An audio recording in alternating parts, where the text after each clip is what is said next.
രാവിലെ ഈ പ്രസ് മീറ്റിനെത്തിയ എല്ലാവർക്കും നന്ദി പറഞ്ഞുകൊണ്ട് ഞങ്ങൾ തുടങ്ങുകയാണ്. ഞാൻ ഈ സിനിമയുടെ സംവിധായകനാണ് വിപിൻ കൃഷ്ണ. എൻ്റെ മുമ്പത്തെ ചിത്രം 21 grams ആയിരുന്നു. ഇപ്പോൾ സാഹസം എന്ന ഞങ്ങളുടെ സിനിമ കഴിഞ്ഞ വെള്ളിയാഴ്ച തിയേറ്ററിലെത്തിയിട്ടുണ്ട്. കഴിഞ്ഞ 2 ദിവസം കൊണ്ട് ഞങ്ങൾ വളരെ വളരെ വളരെ ഹാപ്പിയാണ്. കാരണം ഡയറക്റ്റ്ലി തിയേറ്റേഴ്സിൽ ഞങ്ങൾക്ക് ഒരുപാട് നല്ല പ്രതികരണങ്ങളും ഞങ്ങൾ നേരിട്ട് കണ്ടിട്ടും മനസ്സിലാക്കി ഞങ്ങൾ എന്താണോ ഈ സിനിമ കൊണ്ട് ഉദ്ദേശിച്ചത്, like out and out entertainment package ആയിരിക്കണം ഈ സിനിമ എന്ന ആഗ്രഹത്തോടെയാണ് ഞങ്ങളെല്ലാവരും കൂടി ഈ പ്രോജക്റ്റ് പുൾ ഓഫ് ചെയ്തത്. അപ്പം അതേപോലെ തന്നെ വിചാരിച്ചതിനെക്കാട്ടും നന്നായിട്ട് ആളുകൾ ചിരിക്കുന്നു, എൻ്റർടൈൻഡ് ആവുന്നു, ഹാപ്പി ആവുന്നു. വളരെ സന്തോഷം. ബാക്കി ഞാൻ എല്ലാവർക്കും ഒരു റൗണ്ട് സംസാരിക്കാൻ കൊടുക്കാം, എന്നിട്ട് കൂടുതൽ പറയാം.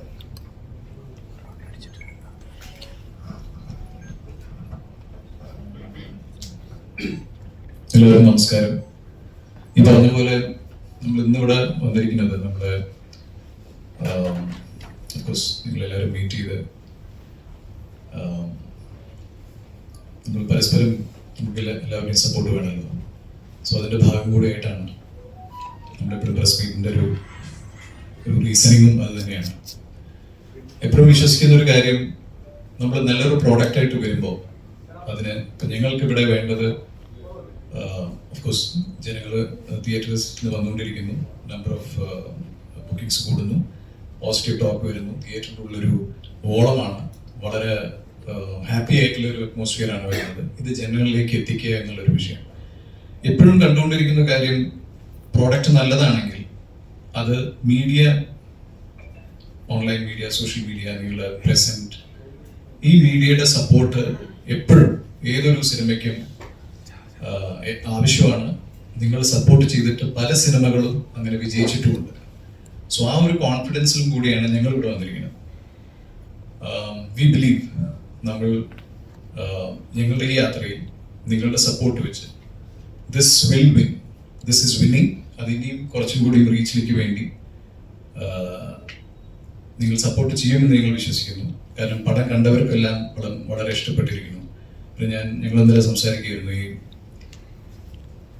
കൂലി വരാൻ പോവാണ്. കൂലി റിലീസാവുന്നതിൻ്റെ ഒരു ആഴ്ച മുമ്പ് നമ്മൾ പടമിറക്കി എന്നുള്ളതാണ് നമ്മുടെ ഏറ്റവും വലിയ സാഹസം. അല്ല, അത് അങ്ങനെ സംഭവിച്ചു പോയതാണ്, അല്ലാണ്ട് ഇതൊന്നുമല്ല. ഇതും നമ്മൾ അതിജീവിക്കും. അതെ. So that is it. അപ്പോൾ ഇതാണ് നമ്മുടെ പർപ്പസ്, നമുക്കറിയാം. സോ ഇനി അടുത്ത ആദ്യം തന്നെ നിങ്ങൾക്ക് എല്ലാവർക്കും ഒരു ബിഗ് താങ്ക് യു. ഇന്നിവിടെ വന്ന് ഞങ്ങളെ സപ്പോർട്ട് ചെയ്യാനായിട്ട് വന്ന എല്ലാവർക്കും, മീഡിയയിലുള്ള എല്ലാവർക്കും ബിഗ് താങ്ക് യു. ഈ മൂവിയുടെ തിയേറ്റേഴ്സിലൊക്കെ പോകുമ്പോൾ, ഞങ്ങൾ തിയേറ്റർ വിസിറ്റ്സിനൊക്കെ പോകുമ്പോൾ ഒരുപാട് സന്തോഷം തോന്നുന്നുണ്ട്. കാരണം ഓൾമോസ്റ്റ് ഫുള്ളാണ്, വീക്കെൻഡാണ്. അപ്പോൾ ഈ ഒരു സമയത്ത് നിങ്ങളുടെ എല്ലാവരുടെയും സപ്പോർട്ട് ഞങ്ങൾ ആഗ്രഹിക്കുന്നു, അത് കൂടെ കാണുമെന്ന് വിശ്വസിക്കുന്നു. പടുതയായി കൊടുക്കാം. എല്ലാവർക്കും നമസ്കാരം. ഞാൻ ഭയങ്കര ഹാപ്പിയാണ്. കാര്യം നമ്മൾ ഓഗസ്റ്റ് 8-ാം തീയതി സാഹസം വരുന്നു, ഏത് മൂഡ് സാഹസം മൂഡ് എന്ന് പറഞ്ഞിട്ട് നമുക്ക് ഓഗസ്റ്റ് 8-ാം തീയതി മുതൽ നമുക്ക് നമ്മുടെ തിയേറ്ററിൽ പ്രേക്ഷകർ നല്ല സ്വീകാര്യതയാണ് തരുന്നത്. അത് ഓരോ ദിവസവും അല്ലെങ്കിൽ ഓരോ ഷോ കഴിയുന്തോറും ആ സ്വീകാര്യത വർദ്ധിച്ചു വരുന്നു എന്നുള്ളതാണ് എന്നെ സംബന്ധിച്ച് എനിക്ക് സന്തോഷം നൽകുന്നത്. പക്ഷേ ഇപ്പോൾ നമ്മൾ എല്ലാവരും വന്നിരിക്കുന്നതെന്ന് പറഞ്ഞു കഴിഞ്ഞാൽ അതൊരു കുറച്ചുകൂടി ഒരു ബിഗർ ഓഡിയൻസിലേക്ക് എത്തിക്കുക എന്നുള്ളതാണ്. കാര്യം സിനിമ കണ്ട് കഴിഞ്ഞിറങ്ങുന്ന ഓരോരുത്തരും നന്നായിട്ട് എൻജോയ് ചെയ്തു എന്ന് പറയുന്നു, നല്ല ഫണ്ണായിരുന്നു, ഞങ്ങൾ ത്രൂ ഔട്ട് എൻജോയ് ചെയ്തു. അങ്ങനെ പോസിറ്റീവ് ഫീഡ്ബാക്സ് കിട്ടുമ്പം നമ്മളെ ഭയങ്കര ചാർജ്ഡ് ആവും. ഓക്കെ, അങ്ങനെ നമ്മളൊരു നേരത്തെ ധനചേട്ടൻ പറഞ്ഞ പോലെ നമ്മളൊരു പ്രോഡക്റ്റ് കൊണ്ടുവന്നത് പ്രേക്ഷകരെ രണ്ട് കൈ നീട്ടി സ്വീകരിച്ചു എന്നത് കാണുമ്പോൾ ഭയങ്കര സന്തോഷം. എനിക്ക് വന്നുകൊണ്ടിരിക്കുന്ന എല്ലാവരും തന്നെ സിനിമ ബാക്ക്ഗ്രൗണ്ട് ഒന്നും ഇല്ലാതെ വന്ന ആൾക്കാരാണ് എല്ലാവരും. അപ്പോൾ അങ്ങനെ സിനിമ ഇഷ്ടപ്പെടുന്ന ആൾക്ക്, സിനിമയിൽ എന്തെങ്കിലുമൊക്കെ ചെയ്യണമെന്ന് ആഗ്രഹിക്കുന്ന ആൾക്ക് ഏറ്റവും വലിയൊരു ദിവസമാണ് വെള്ളിയാഴ്ച. സിനിമയിൽ ഒരു വെള്ളിയാഴ്ച വരുന്നത് ജീവിതം മാറ്റുമെന്നാണല്ലോ പറയുന്നത്. അപ്പം ഞങ്ങളുടെ വെള്ളിയാഴ്ച ഓഗസ്റ്റ് 8-നായിരുന്നു. അത് ഞങ്ങളുടേതായിട്ടുള്ള വെള്ളിയാഴ്ച ആക്കണമെങ്കിൽ നിങ്ങൾ എല്ലാവരും തിയേറ്ററിൽ വന്ന് കാണുക. OTT വരാൻ വേണ്ടിയിട്ട് വെയിറ്റ് ചെയ്തിരിക്കുക. അതിന് കുറച്ചുകൂടെ കഴിയട്ടെ.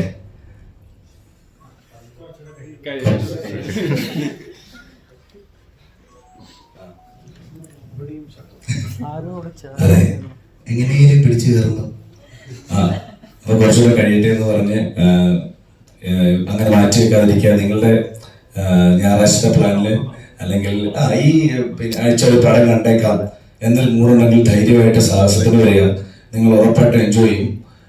നേരത്തെ പറഞ്ഞ പോലെ സിനിമ സ്വപ്നം കണ്ട ഒരു കൂട്ടം ആൾക്കാരുടെ വെള്ളിയാഴ്ച ആക്കി മാറ്റുക. എങ്ങനെയും ഒന്ന് പിടിച്ചു കയറുമ്പോൾ അവിടുന്ന് ഇവിടുന്ന് തലങ്ങും വിലങ്ങും അടി കിട്ടിക്കൊണ്ടിരിക്കുന്ന ഈ സമയത്ത് ആൻഡ് ഒരു കാര്യം കൂടെ എടുത്തു പറയണം. കാരണം നമ്മുടെ സിനിമ ഒരുപാട് കുട്ടികൾ വന്ന് കാണുന്നുണ്ട്. അപ്പൊ കുട്ടികൾക്കൊക്കെ ഭയങ്കരമായിട്ട് ഇഷ്ടപ്പെടുന്നുണ്ട്.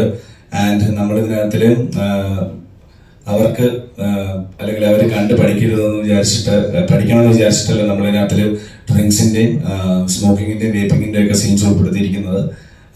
അത് കണ്ടിട്ടാരും അത് വലിക്കരുത്. അത് ശരീരത്തിന് നല്ലതല്ല, ഒട്ടുമേ നല്ലതല്ല. പിന്നെ അതിനകത്തിൽ ഞാൻ റോണി കളിക്കുന്ന അവനൊരു അലവരാതിയാണ് അതിനകത്ത്, അതുകൊണ്ട് വലിക്കുന്നതാണ്. അപ്പൊ നിങ്ങളിത് കണ്ട് കുട്ടികൾ നിങ്ങളിത് കണ്ട് ശീലിക്കരുത്. It's not good for your health. എന്നിട്ട് നിങ്ങൾ ചെയ്യുവാണെങ്കിൽ കുട്ടികളല്ല കേട്ടോ, മുതിർന്നവർ, ദാറ്റ്സ് യുവർ ചോയ്സ്. അപ്പോൾ എല്ലാവരും തിയേറ്ററിലേക്ക് വരിക. ഞങ്ങളുടെ ഈ സാഹസം ഒരു വലിയ സാഹസമാക്കി മാറ്റുക. അതാണ് എനിക്ക് പറയാനുള്ളത്. Over to Shabareesh. എല്ലാവർക്കും നമസ്കാരം. നിങ്ങളൊക്കെ വീണ്ടും കണ്ടതിൽ ഒരുപാട് സന്തോഷം. എനിക്ക് ഈ പറഞ്ഞതിൻ്റെ ഒപ്പമൊക്കെ തുന്നിച്ചേർക്കാനുള്ള 1-2 കാര്യങ്ങൾ മാത്രമേ ഉള്ളൂ. ഒന്ന്, ഈ പടം ഇറങ്ങിക്കഴിഞ്ഞ് ഞങ്ങൾ വനിതാ വനിതയിൽ കണ്ടു പ്രേക്ഷകർക്കൊപ്പം, പിന്നെ ലുലു മാൾ PVR കണ്ടു, ഷേണൈസിൽ കണ്ടു, ഫോറം മാളിൽ PVR കണ്ടു. ആ കോൺഫിഡൻസിൽ പറയുകയാണ് ഇവരെല്ലാവരും ഞങ്ങൾ ഒപ്പം വരുന്ന ഓഡിയൻസ്. നിങ്ങൾ ഒരു മനുഷ്യൻ എന്ന് പറയുന്നത് ഒരിക്കലും നമുക്ക് പറഞ്ഞ് ചിരിപ്പിക്കാൻ, ഒന്ന് ചിരിക്കണം എന്ന് പറഞ്ഞാൽ ചിരിപ്പിക്കാൻ നമുക്ക് എത്ര പേരെ പറ്റും? എല്ലാ വികാരങ്ങളും അവരറിയാണ്ടാണ് പുറത്തേക്ക് വരുന്നത്. നിങ്ങളൊരാളെ സ്നേഹിക്കുന്നത് നിങ്ങളറിയാണ്ട് തന്നെയാണ്. ആ ഒരു വികാരം മനസ്സിലാക്കിയ കോൺഫിഡൻസിൽ പറയുകയാണ് നിങ്ങൾക്ക് ധൈര്യമായിട്ട് തിയേറ്ററിൽ ഒന്ന് എൻജോയ് ചെയ്യാൻ പറ്റുന്ന ഒരു സിനിമയാണ് സാഹസം. ഇത് ഗ്യാരണ്ടിയാണ്. ഇത് എന്റെ ഗ്യാരണ്ടിയാണ്, ഈ ടീമിന്റെ ഗ്യാരണ്ടിയാണ്. ഇത് ഞങ്ങൾ നേരിട്ട് അനുഭവിച്ചിട്ടുള്ളതാണ്. ഇനിയുള്ള ദിവസങ്ങളിൽ പല ജില്ലകളിൽ നിന്ന് ഒരുപാട്, ഇപ്പൊ കഴിഞ്ഞ വെള്ളിയാഴ്ച റിലീസ് ചെയ്തതിനു ശേഷം ഒരുപാട് സ്ഥലത്ത് നിന്ന് നമുക്ക് മെസ്സേജ് വന്നു, അവിടുത്തെ വീഡിയോസും ആൾക്കാരിൽ ചിരിക്കുന്നതും എൻജോയ് ചെയ്യുന്നതിന്റെ. അപ്പൊ ഇത് സത്യമായിട്ടുള്ള ഒരു കാര്യമാണ്. ഇതൊരു ജനദ്രോഹ പരിപാടിയല്ല, നമ്മളൊരു കലാപ്രവർത്തനമാണ്. ഈ കലാപ്രവർത്തനത്തിലൂടെ നമ്മൾ മുമ്പിലോട്ട് വന്നു കഴിയുമ്പോൾ നിങ്ങൾക്ക് കലയെ വിമർശിക്കാം, കലാകാരനെ വിമർശിക്കാം. പക്ഷെ കലയില് ഇപ്പൊ ഈ പടം പറഞ്ഞ UNA ആണ് നമ്മുടെ സർട്ടിഫിക്കേഷൻ, 16+ ആണ്. ഇപ്പം ജീവൻ പറഞ്ഞ പോലെ ഇതിനകത്ത് വേപ്പിംഗ് കണ്ട് കുടിക്കുന്നു. ഇപ്പൊ പ്രേമത്തിലുണ്ടായിരുന്നു ഒരുപാട് സ്ഥലത്ത് കുടിക്കുന്നു, ഭയങ്കരമായിട്ട് കുടിക്കുന്നു, നിങ്ങൾ ചെയ്യുന്നു. അത് ആ ബാച്ചിലേഴ്സ് ലൈഫിൽ എല്ലാ ബാച്ചിലേഴ്സും എല്ലാ കോളേജിൽ പഠിക്കുന്ന ആൾക്കാരെ ചെയ്യുന്നു എന്നല്ല പറഞ്ഞത്, ആ പെർട്ടിക്കുലർ ഗ്യാങ്ങിലുള്ള ആൾക്കാരത് ചെയ്തു എന്നുള്ളതാണ്. 16+ ആയിട്ടുള്ള ഒരു പടത്തിലേക്ക് അതിന് താഴെയുള്ള കുട്ടികളെ കൊണ്ടുവരരുത്. അത് പാരന്റ്സിന്റെ ഉത്തരവാദിത്തമാണ്. അതിന് വേണ്ടിയിട്ടാണ് സർട്ടിഫിക്കേഷൻ കൊടുക്കുന്നത്. അതിനെ നിങ്ങൾ എടുത്തെടുത്ത് വിമർശിക്കുമ്പോൾ നിങ്ങൾ മനസ്സിലാക്കേണ്ട ഒരു കാര്യം, കേന്ദ്ര സർക്കാരിന്റെ അംഗീകാരത്തോട് കൂടിയാണ് ഞങ്ങൾ ഈ പടം ഇറക്കിയിരിക്കുന്നത്. അത് വൃത്തിയായിട്ട് മനസ്സിലാക്കാൻ തലയിലേക്ക് കയറ്റുക, എന്നിട്ട് നിങ്ങളാണ് ഉത്തരവാദിത്തത്തോടുകൂടി പെരുമാറേണ്ടത്. ഞങ്ങൾ ഓൾറെഡി അത് ചെയ്തതാണ്. അപ്പൊ അത് ഹൈലൈറ്റ് ചെയ്ത് നിങ്ങൾ പറയണം, ഇത് ഞങ്ങളൊരു തെറ്റ് ചെയ്തില്ല, നമ്മളെ വെറുതെ വിമർശിക്കരുത്. കാരണം നമ്മൾ സർട്ടിഫിക്കേഷൻ കിട്ടി ഇറക്കിയിട്ടുള്ള ഒരു സിനിമയാണ്. ആ ഉത്തരവാദിത്വം നിങ്ങൾ കാണിക്കുക. ഇനി പ്രൊഡ്യൂസർ പറയട്ടെ ബാക്കി. എനിക്ക് കുറെ പറയാനെന്ന് ഞാൻ കുറെ പറഞ്ഞോണ്ടിരിക്കും. ഇതൊരു എന്താ പറയാ, ബിപിൻ പറഞ്ഞ പോലെ ഞങ്ങൾ ആദ്യം വനിതാ വനിതയിലെ സിനിമ കണ്ടു. അപ്പൊ എല്ലാവരും ചിരിക്കുന്നു. അപ്പൊ ഞങ്ങൾ ക്രൂവിലുള്ള ആൾക്കാരായതുകൊണ്ടാണ് എല്ലാവരും ചിരിക്കണേന്ന്. ഇല്ല, നമ്മൾ 16+. നെക്രോസ് കേരള ഇപ്പം എല്ലാ തിയേറ്ററിലും നമുക്ക് ഈ സെയിം റെസ്പോൺസ് തന്നെയാണ് വരുന്നത്. അപ്പോ ശബരീഷ് പറഞ്ഞത് ചിരിപ്പിക്കാൻ ഭയങ്കര ബുദ്ധിമുട്ടാണ്. പക്ഷെ ഇതിനകത്ത് ചിരി ഓൾറെഡി വരുന്നുണ്ട്. അപ്പൊ ഈ ഒരു സാധനം 4 പേരിൽ കൂടുതൽ എത്തണം, എന്നാലേ നമുക്ക് തിയേറ്ററിലോട്ടേക്ക് ആൾക്കാർ വരുള്ളൂ. അപ്പൊ അതിനാണ് ഞങ്ങൾക്ക് നിങ്ങളുടെ സപ്പോർട്ട് വേണ്ടത്. ഞങ്ങൾ സപ്പോർട്ട് ചെയ്യുക. അതിനകത്ത് മെയിൻ ആയിട്ട് തിയേറ്ററിൽ വന്നു കഴിഞ്ഞാൽ ആരും ചിരിക്കാണ്ട് പോവില്ല. അതാണ് ഞങ്ങളെ guarantee.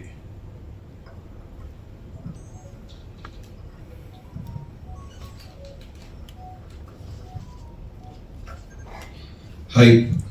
So first of all, thank you so much.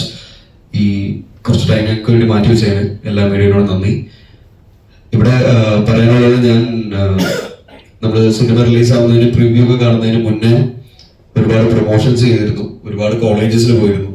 അവിടെയൊക്കെ എനിക്ക് പറയാനായിട്ട് ഉണ്ടായിരുന്നത്, നിങ്ങൾ സിനിമ കാണും, നമ്മൾ ഒരുപാട് ആഗ്രഹിച്ച് കഷ്ടപ്പെട്ട് സിനിമയെ സ്വപ്നം കാണുന്ന ഒരു കൂട്ടം ആളുകൾ ചെയ്തൊരു സിനിമ എന്ന രീതിയിലാണ്. അല്ലാതെ ഞാൻ ഒരിടത്തും പറഞ്ഞിട്ടില്ല ഇത് ഭയങ്കര അടിപൊളിപ്പോഴാണ്, നിങ്ങൾ എന്തായാലും തിയേറ്ററിൽ ഒന്ന് കാണണം എന്ന് ഞാൻ പറഞ്ഞിട്ടില്ല. പക്ഷെ എനിക്ക് ഈ കോൺഫിഡൻസ് വന്നത് ഇതിന്റെ പ്രിവ്യൂ കഴിഞ്ഞ് നമ്മുടെ റിലീസ് കഴിഞ്ഞപ്പോഴാണ്. കാരണം നമ്മളൊരു സിനിമ കാണാതെ അതിന്റെ അഭിപ്രായം പറയുക എന്നുള്ളത് ഈ സിനിമ കാണാതെ അതിന്റെ റിവ്യൂ പറയുന്നതിനനുസരിച്ചിരിക്കും. അപ്പോൾ ഈ സിനിമ കണ്ട് ബോധ്യമായി ഇത് തിയേറ്റേഴ്സിൽ വർക്കായി, ഓഡിയൻസ് എല്ലാവരും ഇത് ചിരിക്കുന്നുണ്ട്, നമ്മുടെ കൂടെ നമ്മുടെ ജേർണിയിൽ ട്രാവൽ ചെയ്യുന്നുണ്ട്, അവർക്ക് ഈ സിനിമ ഇഷ്ടപ്പെട്ടു എന്ന് അറിഞ്ഞതിന് ശേഷമുള്ള കോളേജ് പ്രൊമോഷൻസിലാണ് ധൈര്യത്തോടെ ഞാൻ വന്ന് പറഞ്ഞത്, നിങ്ങൾക്ക് ഈ സിനിമ ധൈര്യമായിട്ട് കാണാം, നിങ്ങളുടെ പൈസ പോവില്ല, നിങ്ങൾക്ക് ഭയങ്കരമായിട്ട് എൻജോയ് ചെയ്യാൻ പറ്റും, നല്ലൊരു പടമായിരിക്കും എന്നുള്ളത്. സോ ആ കോൺഫിഡൻസോട് കൂടി തന്നെയാണ് ഇപ്പോഴും ഞാനും എൻ്റെ ക്രൂവും എല്ലാവരും ഇരിക്കുന്നത്. പക്ഷെ ഓഫ് കോഴ്സ് നമുക്ക് ഇനിയും നമ്പർ ഓഫ് ടിക്കറ്റ്സ് കൂടാനുണ്ട്. കാരണം തിയേറ്റേഴ്സിലേക്ക് വരുന്ന സിനിമകൾ വളരെ വലിയ സിനിമകളാണ് എപ്പോഴും ഓഡിയൻസ് അറിയാറുള്ളത്. നമ്മുടെ ഒരു സിനിമ ഈ പറയുന്ന ഒരു വലിയ ലാർജ് സ്കെയിൽ ഒരു അനൗൺസ്മെന്റോ പരിപാടിയൊന്നും ഉണ്ടായിരുന്നില്ല. നമ്മുടെ ട്രംപ് കാർഡ് എന്ന് പറയുന്നത് ഓണമൂട് സോങ് ആയിരുന്നു, അതാണ് എല്ലാവരിലേക്ക് എത്തിയത്. സോ അതുപോലെ സിനിമയും ഓഗസ്റ്റ് 8-ാം തീയതി തിയേറ്റേഴ്സിലേക്ക് എത്തി എന്നുള്ളത് ഇപ്പോഴും ഓഡിയൻസ് അറിയാതിരിക്കുന്ന ഒരു സിറ്റുവേഷനിലേക്ക് ഞാൻ അറിയുന്നുണ്ട്. സോ അത് ഇനിയും എത്തണം. ഇപ്പോഴും നമ്മുടെ സിനിമ നല്ല രീതിയിൽ തിയേറ്റേഴ്സിൽ വർക്ക് ആയിക്കൊണ്ടിരിക്കുകയാണ്. എല്ലാവരും കാണണം, സപ്പോർട്ട് ചെയ്യണം. Thank you. എല്ലാവർക്കും നമസ്കാരം, ഗുഡ് മോർണിംഗ്. ഒരു ഞായറാഴ്ച രാവിലെ ഞങ്ങളെ സപ്പോർട്ട് ചെയ്യാനോട് വന്നതിന് താങ്ക് യു. സാഹസം ആക്ച്വലി ഒരു വിഷ്വൽ ട്രീറ്റ് ആണ്. അതാണ് എനിക്ക് പേഴ്സണലി തിയേറ്ററിൽ കണ്ടപ്പോൾ തോന്നിയത്. ജീവ പറഞ്ഞ പോലെ OTT-യിൽ വരും, അപ്പൊ കാണാം എന്നുള്ളൊരു ആറ്റിറ്റ്യൂഡ് നമുക്ക് പലവർക്കും ഉണ്ടാവും. അതിന് ഞാൻ കുറ്റം പറയുന്നില്ല. പക്ഷെ ഈ സിനിമ സ്പെസിഫിക് ആയിട്ട് തിയേറ്ററിൽ കണ്ടില്ലെങ്കിൽ അതിൻ്റെ ഒരു ഇമ്പാക്റ്റ് ഫീൽ ചെയ്യൂല. അതൊരു ഫാക്റ്റ് ആണ്. ബിക്കോസ് ഞങ്ങളുടെ ടെക്നിക്കൽ സൈഡിൽ ഞങ്ങൾ അത്യാവശ്യം ഇമ്പോർട്ടൻസ് കൊടുത്ത് ക്രിയേറ്റ് ചെയ്തൊരു സിനിമയാണ് സാഹസം. ആൽബി ചേട്ടൻ്റെ ക്യാമറ വർക്ക്, ബിപിൻ അശോകിന്റെ മ്യൂസിക്, കിരണിന്റെ എഡിറ്റിംഗ്, ഇത് എടുത്ത് ക്രിട്ടിക്കലി എല്ലാവരും എടുത്തു പറയുന്ന ഒരു കാര്യമാണ്. അപ്പോൾ ഇത്രയും പാരലായിട്ട് കുറെ കാര്യങ്ങൾ നടക്കുന്ന ഒരു സിനിമ, കിയോട്ടിക് ആയിട്ട് ഒരു എന്റർടൈനർ ആണ് ഞങ്ങൾ സാഹസത്തിൽ ഞങ്ങൾ എന്താ പറയുക ഒരു സിനിമയായിട്ട് നിങ്ങളുടെ മുന്നിൽ അവതരിപ്പിക്കുന്നത്. അപ്പോൾ തിയേറ്ററിൽ വരുന്ന എല്ലാവർക്കും ഇഷ്ടമാവുന്നുണ്ട്. അപ്പോൾ എന്താണ് ഒരു ഹെസിറ്റേഷൻ, അല്ലെങ്കിൽ ഞങ്ങൾ വിചാരിച്ച റെസ്പോൺസ് ഉണ്ട്, എന്നാലും ഞങ്ങളുടെ ഒരു റീച്ച് കുറച്ചുകൂടെ ഉണ്ടെങ്കിൽ ഞങ്ങൾ ഹാപ്പി ആയിരിക്കും എന്നുള്ളൊരു ഫീലാണ്. അപ്പം എനിക്കും എല്ലാവർക്കും നല്ല ടെൻഷൻ ഉണ്ടായിരുന്നു. പ്രിവ്യൂ കണ്ടപ്പോഴും ഓഡിയൻസ് ഇത് എങ്ങനെ സ്വീകരിക്കും ഉള്ളൊരു ചോദ്യം ഉണ്ടായിരുന്നു. പക്ഷെ ഞങ്ങളുടെ ഫസ്റ്റ് ഷോ കഴിഞ്ഞ് ഞങ്ങളുടെ തിയേറ്റർ വിസിറ്റ്സും ഇന്നലെ ഞങ്ങളുടെ കുറച്ച് സെലിബ്രിറ്റി ഫ്രണ്ട്സിൻ്റെ കൂടെ തീർന്ന ഷോവും, സെലിബ്രിറ്റി ഷോ എപ്പോഴും യൂഷ്വലി അങ്ങനെ ചിരിയും കയ്യടിയൊന്നും കിട്ടാത്തൊരു ഷോ ആണ്. ബിക്കോസ് നമ്മുടെ ഇൻഡസ്ട്രിയിലുള്ളവർ അതിലും ക്രിട്ടിക്കൽ ആയിരിക്കുമല്ലോ. പക്ഷെ ഇന്നലെ തന്നെ ഞങ്ങൾ അവരെ ചിരിപ്പിച്ചെങ്കിൽ അത് ഞങ്ങളുടെ വിജയമായിരുന്നു. അപ്പോൾ it was the toughest audience to please. ഇന്നലത്തെ ഓഡിയൻസ് ആയിരുന്നു ഏറ്റവും ടഫ് ടു പ്ലീസ്. പക്ഷെ അവർ തന്നെ എൻജോയ് ചെയ്ത് നല്ല റിവ്യൂസ് പറഞ്ഞു. അപ്പോൾ എനിക്ക് ഇങ്ങനത്തെ ഒരു സിനിമ ഓഡിയൻസിന് ഒരു പക്ക എന്റർടൈനർ ആണ്. കുട്ടികൾക്കും എല്ലാ ഏജ് ഗ്രൂപ്പിനും ഫാമിലിക്കും യങ്സ്റ്റേഴ്സിനും എല്ലാവർക്കും എൻജോയ് ചെയ്യാൻ പറ്റിയൊരു സിനിമയാണ്. ഇതിന്റെ ഏത് മൂഡ് സോങ് ഇറങ്ങിയപ്പോൾ തന്നെ ഞങ്ങൾക്ക് ഭയങ്കര റീച്ച് വന്നു. ആ പാട്ടിന് വേണ്ടി പലവരും വരുന്നുണ്ട്. പക്ഷെ അങ്ങനെ വരുന്നവർക്കും we have more to offer. So ഞങ്ങളൊരു അടിപൊളി മൂവി ക്രിയേറ്റ് ചെയ്തിട്ടുണ്ടെന്ന് ഞങ്ങൾക്ക് കോൺഫിഡൻസ് ഉണ്ട്. റംസാൻ ലീഡായിട്ട് വരുന്ന ആദ്യ ചിത്രമാണ്. ബിപിൻ അശോകിന്റെ ഒരു എന്റർടൈനർ എന്ന് പറഞ്ഞ ഒരു സിനിമയാണ്. അപ്പോൾ നിങ്ങളുടെ എല്ലാവരുടെയും സപ്പോർട്ട് വേണം. ഒരു വലിയ സിനിമ അടുത്ത വീക്കെൻഡ് വരുന്നുണ്ട്. പക്ഷെ അതിനെയും മറികടന്ന് ഞങ്ങളുടെ സിനിമയെ വിജയിപ്പിക്കണം. Thank you. ഹലോ, ഇവരെല്ലാവരും പറഞ്ഞതിന്റെ കൂടെ ചേർക്കാൻ തന്നെ ഞാൻ ആദ്യത്തെ ഷോ ഇറങ്ങിയപ്പോൾ ഞാനും ഹരി ഇങ്ങനെ ഒതുങ്ങി നിൽക്കുമായിരുന്നു. പക്ഷെ നമ്മളെ ഒരു 10-55 വയസ്സുള്ള ഒരു അപ്പൂപ്പൻ നമ്മുടെ അടുത്ത് വന്നിട്ട് നമ്മളെ ഷെയ്ക്കാൻ്റെ വന്നിട്ട് എടാ കലക്കി അടിപൊളിയായിരുന്നു എന്ന് പറഞ്ഞ് നമ്മളോട് ഫോട്ടോ ഒക്കെ എടുത്തു. അത് ഭയങ്കര സന്തോഷം തോന്നി. കാരണം അത്രയ്ക്ക് കൺഫ്യൂഷൻ ഡെവലപ്പ് ചെയ്യാൻ അവസരമുള്ള ഒരു സിനിമയിൽ അത്രയും പ്രായമുള്ളവർക്ക് വരെ മനസ്സിലാവുന്നുണ്ട്, അവർ എൻജോയ് ചെയ്യുന്നുണ്ട് എന്ന് പറഞ്ഞപ്പോൾ ഭയങ്കര സന്തോഷം തോന്നി. ഞാൻ വിചാരിച്ചൊരു കോളേജ് പിള്ളേർക്ക് മാത്രമേ കണക്ട് ആവുള്ളൂ എന്ന് പ്രതീക്ഷിച്ചടുത്ത് ഇത്രയും വൈഡ് ഓഡിയൻസിന്റെ അടുത്ത് എത്തുന്നുണ്ട്, എത്തിക്കാനുള്ള സാധ്യതകൾ ഉണ്ട് എന്ന് പറഞ്ഞപ്പോൾ ഭയങ്കര സന്തോഷം തോന്നി. അപ്പോൾ ഇനിയും സൂപ്പർ സ്റ്റാറുകളെയും അല്ലെങ്കിൽ ബിഗ് ബഡ്ജറ്റ് പടങ്ങളെ മാത്രമല്ല സപ്പോർട്ട് ചെയ്യുന്ന മലയാളികളെന്ന് അറിഞ്ഞുകൊണ്ട് അതിൽ വിശ്വസിച്ചുകൊണ്ട് ഇത് ഞങ്ങൾക്ക് ഇനിയും പ്രതീക്ഷയുണ്ട്. ഇത് ഇനിയും കൂടുതൽ അടുത്തോട്ട് എത്തേണ്ട ഉണ്ടെന്ന് നമുക്ക് നല്ല വിശ്വാസമുണ്ട്. എത്തട്ടെ. നിങ്ങൾ സപ്പോർട്ട് ചെയ്യുക, ആൾക്കാരെ സപ്പോർട്ട് ചെയ്യുക.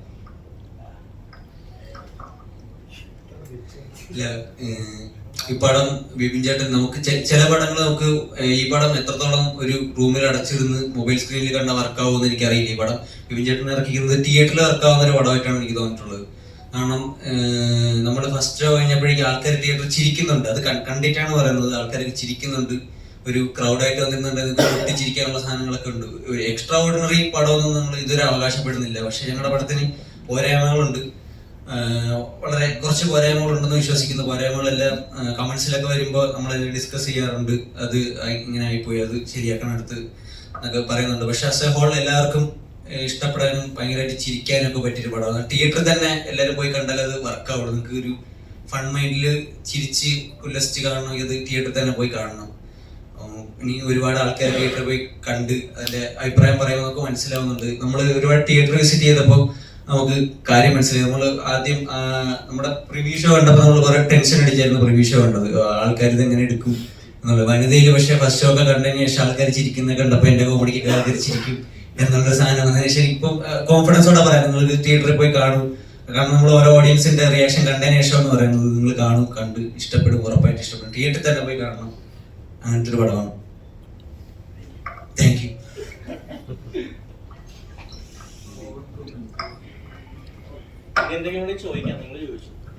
ഒരു ചെറിയൊരു കറക്ഷൻ കൂടെ പറഞ്ഞോട്ടെ. UA 13+ ആണ് സെൻസർ. അപ്പോൾ നേരത്തെ 16+ എന്ന് പറഞ്ഞിട്ടുണ്ടായിരുന്നു.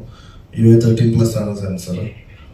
പിന്നെ ലാസ്റ്റ് ഒരു കാര്യം കൂടെ പറയാനുള്ളത്, ഇപ്പം ഇവർ പറഞ്ഞു തന്നെ റിപ്പീറ്റ് ചെയ്ത് പറയാണ്, ഒരുപാട് സിനിമ ബാക്ക്ഗ്രൗണ്ട് ഇല്ലാതെ ഒരുപാട് എന്താ പറയുക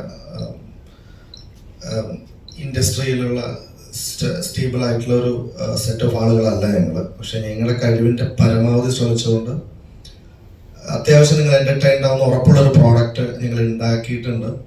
കഴിഞ്ഞ 2 ദിവസം കൊണ്ട് ഞങ്ങൾ എന്താണോ വിചാരിച്ചത് അത് കിട്ടും എന്നും ഞങ്ങൾ നേരിട്ട് കണ്ടിട്ടുണ്ട്. ഇനി ഇതൊരു വൈഡർ ഓഡിയൻസിലേക്ക് എത്തിക്കാൻ നിങ്ങളാണ് ഹെൽപ്പ് ചെയ്യുന്നത്. അപ്പോൾ ബാക്കി എന്നെ നിങ്ങൾ ചോദിക്കുമോ ഞങ്ങൾ പറയാം. ഈ 21 ഗ്രാംസ് പോലത്തെ മലയാളത്തിൽ ഒരു ബെഞ്ച് മാർക്ക് ചെയ്ത ക്ലൈമാക്സ് ട്വിസ്റ്റാണ്. അപ്പൊ അതേപോലത്തെ ഒരു ഫിലിം ചെയ്തതിന് ശേഷം ഈ ഫിലിമിലേക്ക് ഇതൊരു ജോണർ ഭയങ്കര വ്യത്യാസമാണ്. ഇത്രയും താരനിരയുണ്ട്. അപ്പൊ എന്താണ് ഒരു ചലഞ്ചായിട്ട് വന്നത്? അത് തന്നെ ഒരു ചലഞ്ചാണ്. 21 ഗ്രാംസ് ആയിരുന്നു എൻ്റെ ആദ്യത്തെ സിനിമ. ഓൾമോസ്റ്റ് ഇതേപോലെ തന്നെ വളരെ പ്രത്യേകിച്ച് വലിയ പരിചയങ്ങളും കോൺടാക്ട്സും ഒന്നും ഇല്ലാതെ വന്ന് ചെയ്ത സിനിമയാണ് 21 ഗ്രാംസ്. ഇതേപോലെ തന്നെയായിരുന്നു ആദ്യത്തെ 2-3 ദിവസം വളരെ വളരെ ലൈറ്റായിട്ട് തുടങ്ങി. പിന്നീട് ആളുകൾ ഏറ്റെടുത്ത് വേർഡ് ഓഫ് മൗത്തിലൂടെ ഭയങ്കര വിജയമായ 50 days ഓടിയ അത്യാവശ്യം നന്നായിട്ട് എല്ലാവർക്കും ഇഷ്ടപ്പെട്ടു എന്ന് ഞാൻ മനസ്സിലാക്കിയ സിനിമയാണ് 21 ഗ്രാംസ്. വീണ്ടും ഒരു സേഫ് സോൺ സിനിമയായിട്ടൊരു ഇൻവെസ്റ്റിഗേഷൻ ത്രില്ലറോ ഒരു ഡാർക്ക് ഫിലിമോ ചെയ്യണ്ട എന്നും നമുക്ക് എന്താ പറയുക കംപ്ലീറ്റ്ലി വേറൊരു ജോണർ ട്രൈ ചെയ്യണം. നമുക്ക് എല്ലാവർക്കും എൻ്റർടൈൻഡ് ആവുന്ന ഒരു ഹാപ്പി ചിൽ മൂഡ് കിട്ടുന്ന ഒരു സിനിമ ചെയ്യണം എന്ന് തന്നെ തീരുമാനിച്ചിട്ട് ആ സാഹസത്തിന് ഇറങ്ങിയതാണ്. അപ്പം അതിന് വേണ്ടിയിരുന്നത് അൺലൈക്ക് 21 ഗ്രാംസ് എനിക്കൊരു സെറ്റ് ഓഫ് ആളുകൾ ആവശ്യമുണ്ടായിരുന്നു. ടെക്നിക്കലിയും in front of the screen. അതായത് ഒരുപാട് നമ്മളുടെ ഈ പെർട്ടിക്കുലർ ജോണർ മനസ്സിലാക്കി ഈ ഡ്രീമിൻ്റെ കൂടെ നിൽക്കുന്ന ഒരു സെറ്റ് ഓഫ് ആളുകൾ എനിക്ക് ആവശ്യമുണ്ടായിരുന്നു. And I have got these people. ഇവരാണ് സാഹസം ഇന്ന് ഈ കാണുന്ന സാഹസം ആക്കിയത്. Along with I technical team. അവരുള്ളത് കൊണ്ട് അതൊരു വലിയ ചാലഞ്ചല്ല. അല്ലായിരുന്നെങ്കിൽ യെസ് ഒരു ചാലഞ്ചായിരുന്നു. അത് ഞാൻ നേരത്തെ പറഞ്ഞത്, ഇത് എന്താണെന്ന് അറിഞ്ഞാൽ പിന്നെ ഇതൊരു സാഹസമല്ല. ഇവർക്ക് കൃത്യമായിട്ട് അറിയാൻ ഇവർക്ക് ഏത് സ്ലോട്ടിലാണ് ഇരിക്കുന്നതെന്നും ആ സ്ലോട്ടിൽ ഇരുന്നുകൊണ്ട് അവരെന്താ കോൺട്രിബ്യൂട്ട് ചെയ്യാൻ പോണെന്നും അവർക്ക് നല്ല ധാരണയുണ്ടായിരുന്നു. അതുള്ളിടത്തോളം അതൊരു സാഹസമല്ല, അല്ലെങ്കിൽ പെട്ടെന്ന് ഈ മലയാളികൾക്കില്ലേ അൽത്താഫ് റോനും ചേട്ടനൊക്കെ കാണുമ്പോൾ ഒരു ചിരി വരാറുണ്ട്. പൊതുവെ അവർക്ക് പൊതുവെ ഒരു ഇഷ്ടം തോന്നുന്നുണ്ട്. അത് ഓൾറെഡി ട്രെയിലറിൽ റിവീൽ ചെയ്തതാണ്. പക്ഷെ അത് ട്രെയിലറിൽ റിവീൽ ചെയ്യാതെ തിയേറ്ററിക്കായിട്ട് സർപ്രൈസ് കൊടുക്കാൻ അങ്ങനെ തീരുമാനിക്കുക അതിന്റെ തോന്നലാണ് ഷെയർ ചെയ്യുന്നത്. അത് വളരെ കറക്റ്റ് ആയിട്ടുള്ള കാര്യമാണ് പറഞ്ഞത്. പക്ഷെ എന്താ പ്രശ്നം എന്ന് വെച്ചാൽ എഗെയിൻ ഇതുപോലുള്ള റിലേറ്റീവ്ലി എന്താ പറയുക ടോപ്പ് നോച്ച് ആളുകളല്ലാത്ത ഞങ്ങളെപ്പോലുള്ള ആളുകൾ ചെയ്യുന്ന ഒരു സിനിമയ്ക്ക് അറ്റൻഷൻ സീക്കുക എന്ന് പറയുന്ന ഒരു പ്രശ്നമുണ്ട്. ആളുകൾക്ക് അറിയണം ഇങ്ങനെ ഒരു സിനിമ വരുന്നുണ്ട്, ട്രെയിലർ ഉണ്ട്, അത് നന്നായിട്ടുണ്ട്, ഇതുണ്ട്, അതുണ്ട്. ഓക്കെ, അപ്പം റിലീസിനൊന്ന് നമുക്ക് പോകാൻ തോന്നാൻ നമുക്ക് എന്തെങ്കിലും ഇൻട്രസ്റ്റിംഗ് ഫാക്ടേഴ്സ് പടത്തിന് വെയിറ്റ് ചെയ്ത് കൊടുക്കേണ്ടി വരും. അതല്ലായിരുന്നെങ്കിൽ ഓക്കെ, ഏതൊരു പുതിയ സിനിമ വരുമ്പോഴും അത് കൊടുക്കുമായിരുന്നെങ്കിൽ ചിലപ്പോൾ ഞാൻ അജുവിനെയും അൽത്താഫിനെയും ഒരു സർപ്രൈസ് ഫാക്ടറാക്കി വച്ചേനെ. അപ്പോൾ എനിക്ക് ആഗ്രഹം ഉണ്ടായിരുന്നു അങ്ങനെ ചെയ്യാം. ഞാൻ പിന്നെ ട്രെയിലർ കുറച്ചും കൂടെ ഇൻട്രസ്റ്റിംഗ് ആവാൻ വേണ്ടി ചെയ്തതാണ്. സിനിമ ഗംഭീരമായിരുന്നു, കണ്ടിട്ടുണ്ടായിരുന്നു. Thank you. അപ്പം എൻ്റെ ചോദ്യം എന്താണെന്ന് വെച്ചാൽ ഇപ്പോഴത്തെ ഒരു ട്രെൻഡാണ്, നമ്മൾ ഇറങ്ങുന്ന ഇപ്പോഴത്തെ ഒരു ജെൻസി പടങ്ങൾക്കെല്ലാം ഇപ്പോൾ ക്ലാസിക് സോങ്ങുകളുടെ ഒരു വേറൊരു വേഷം കാണിക്കാറുണ്ട്. ഈ സിനിമയിലും ഇത് കാണിക്കുന്നുണ്ട്. എന്തുകൊണ്ടാണ് ആ ട്രെൻഡ് ഫോളോ ചെയ്തേക്കാമെന്ന് കരുതിയിട്ടാണോ? അല്ല, ഈ പെർട്ടിക്കുലർ സിനിമയിൽ അത് കണ്ടാൽ മനസ്സിലാവും. അത് ഞങ്ങള് ആ സീൻ ഡിസൈൻ ചെയ്തത് അങ്ങനെയായിരുന്നു. ബാക്കി ഒരു യൂഷ്വൽ സീൻ ഷൂട്ട് ചെയ്യുന്ന പോലെയല്ല ആ പെർട്ടിക്കുലർ സീൻ ഷൂട്ട് ചെയ്തത്. അത് ഉറപ്പായിട്ടും അത് എനിക്ക് ഇഷ്ടപ്പെട്ടിട്ടുണ്ടാവും, എനിക്ക് ഉറപ്പാണ്. വേറെ ഒരു സീനാണെങ്കിൽ ഞാൻ ഇഷ്ടപ്പെട്ടോ എന്ന് ചോദിച്ചത്, ഇതെന്തായാലും ഇഷ്ടപ്പെട്ടിട്ടുണ്ടാവും. ആ സീൻ ഉണ്ടാക്കിയിരിക്കുന്നത് തന്നെ അതൊരു മ്യൂസിക്കലി കമ്പോസ്ഡ് സീനാണ്. ആ മ്യൂസിക്കിൽ തന്നെ കമ്പോസ് ചെയ്തിട്ട് ആ മ്യൂസിക്കിന്റെ ഓരോ പോർഷൻസ് അതിനു വേണ്ടി റീഡിസൈൻ ചെയ്തിട്ട് അതിന്റെ ഇടയിൽ ഡയലോഗ് സെറ്റ് ഉണ്ടാക്കിയിരിക്കുന്നു. അപ്പം അത് ആദ്യ സീൻ ഉണ്ടാക്കിയിട്ട് ഒരു റീമിക്സിലേക്ക് പോയതല്ല. എനിക്ക് അവിടെ വേണ്ടിയിരുന്നത് ഒരു പഴയ റീകോൾ ആയിരുന്നു. അതുകൊണ്ട് ആ പാട്ട് സെലക്ട് ചെയ്തതാണ്. ഈ നരയൻ ചേട്ടനെ ഇത്തരത്തിലുള്ള കഥാപാത്രങ്ങളായിട്ട് മലയാളികൾ കണ്ടിട്ടില്ല. അപ്പൊ അങ്ങനെ നരയൻ ചേട്ടനെ ഈ കാസ്റ്റിലേക്ക് ചൂസ് ചെയ്യാനുള്ള ഒരു കാരണം എന്താണ്? ഒന്നാമത്തെ കാരണം മലയാളികൾ കണ്ടിട്ടില്ല എന്നുള്ളത് തന്നെയാണ്. രണ്ടാമത്തെ കാരണം നരയൻ ചേട്ടൻ്റെ അതിൽ സേഫ് ആണെന്ന് എനിക്ക് 100% ഉറപ്പായിരുന്നു. ഞാൻ ആദ്യ ദിവസം പോയി കഥ പറഞ്ഞ് തുടങ്ങി ഒരു 2 സീൻ പറഞ്ഞു കഴിയുമ്പോൾ തന്നെ ഞാൻ എന്തോ ഒരു പെർട്ടിക്കുലർ സീൻ ഇങ്ങനെ പുള്ളി മിററിൽ നോക്കിയിട്ട് പുള്ളിയോട് തന്നെ സംസാരിക്കുന്ന ഒരു സീൻ ഇങ്ങനെയാണ് ഇയാളോട് തന്നെ സംസാരിക്കുക എന്ന് പറയുമ്പോൾ പുള്ളി അറിയാതെ അത് പുള്ളിയുടെ മുഖത്ത് വന്നു, എങ്ങനെ സംസാരിക്കാം, തൊലിയോഗിങ് വളരെ തുടങ്ങി. അപ്പോ സെറ്റ്. ഞാൻ വളരെ എൻജോയ് ചെയ്തൊരു സിനിമയാണ്. കഥ കേൾക്കുമ്പോൾ തന്നെ വളരെ, ഒന്നാമത് ഇങ്ങനത്തെ ഒരു ജോണർ വളരെ റെയറാണ്. ഇങ്ങനത്തെ ഒരു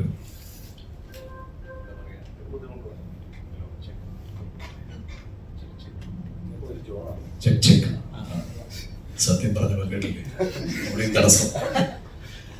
ഇങ്ങനത്തെ ജോണർ വളരെ പുതുമയായിരുന്നു. സ്ക്രിപ്റ്റ് വളരെയധികം എൻജോയ് ചെയ്തു. കുറേ വിഷയങ്ങളുണ്ട്. ഇദ്ദേഹം ഇത് എങ്ങനെ ഷൂട്ട് ചെയ്യുന്നുള്ള ഒരു ചിന്ത മാത്രമേ എനിക്കുണ്ടായിരുന്നുള്ളൂ. പിന്നെ എൻ്റെ ഈ ക്യാരക്ടർ വളരെ, ഞാൻ ഈ പറഞ്ഞ പോലെ എനിക്ക് അൺയൂഷ്വലായിട്ട് ഇങ്ങനത്തെ ക്യാരക്ടേഴ്സ് വരാറില്ല. ഈ നാർക്കോട്ടിക്സ് ഓഫീസർ എന്ന് പറഞ്ഞ സംസാരിക്കുമ്പോഴേ പ്രശ്നമുള്ളൂ. സോ അല്ല, വളരെയധികം എൻജോയ് ചെയ്ത് അത്രയും വളരെയധികം എൻജോയ് ചെയ്തു. വളരെ ഇൻട്രസ്റ്റിംഗ് ആയി തോന്നി. രാജീവ് നമ്പ്യാർ എന്ന് പറഞ്ഞ ക്യാരക്ടർ കുറെ നാളിന് ശേഷം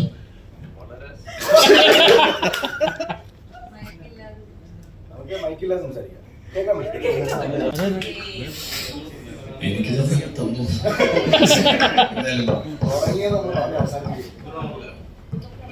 ഇത്രയും പ്രസ് മീറ്റ് അറ്റൻഡ് ചെയ്തിട്ട് ഇങ്ങനെ ഒരു ചോദിച്ച ചോദ്യത്തിന് തീർക്കാൻ വേണ്ടി ആദ്യം വേണ്ടി ഒന്നുമല്ല. ഇനി പൊതുവെ മലയാളത്തിൽ വരുന്ന ക്യാരക്ടേഴ്സ് ഒക്കെ വളരെ ഫീൽ ഗുഡും സ്വീറ്റ് ആയിട്ടുള്ള ക്യാരക്ടേഴ്സ് ആണ്. തമിഴിൽ നേരെ ഓപ്പോസിറ്റ് ആയിട്ട് ഭയങ്കര റഫ് ആൻഡ് ടഫും സീരിയസ് ആയിട്ടുള്ള ക്യാരക്ടേഴ്സും. അപ്പൊ ഇതൊന്നും അല്ലാതെ എനിക്ക് ഹ്യൂമർ ഭയങ്കര ഇഷ്ടമാണ്. ബേസിക്കലി എനിക്ക് ഏറ്റവും ഇഷ്ടമുള്ള ജോണറിൽ ഒന്നാണ് ഹ്യൂമർ. ലവ് സ്റ്റോറി ഒക്കെ പോലെ തന്നെ ഹ്യൂമർ. അപ്പൊ അങ്ങനത്തെ ഒരു സംഭവം കിട്ടി കഴിഞ്ഞാൽ ഐ എം വെരി ഹാപ്പി. അപ്പൊ അപ്പോഴാണ് ബിപിൻ ഈ ക്യാരക്ടറുമായിട്ട് വരുന്നത്. സോ വളരെ എൻജോയ് ചെയ്തിട്ടും പടം ചെയ്യുമ്പോഴും ആക്ട് ചെയ്യുമ്പോഴും ശരി, പടം കാണുമ്പോഴും തിയേറ്ററിൽ പിന്നെ ജനങ്ങളുടെ റെസ്പോൺസ് കാണുമ്പോഴും വെരി ഹാപ്പി. വളരെ സന്തോഷം. രാജീവ് നമ്പ്യാർ ഏറ്റവും ഇഷ്ടപ്പെട്ട ക്യാരക്ടേഴ്സിൽ ഒന്നാണ്. ശരി, താങ്ക് യു. ഈ കൂട്ടത്തിൽ ഏറ്റവും സീനിയർ നരയൻ ചേട്ടനാണ്.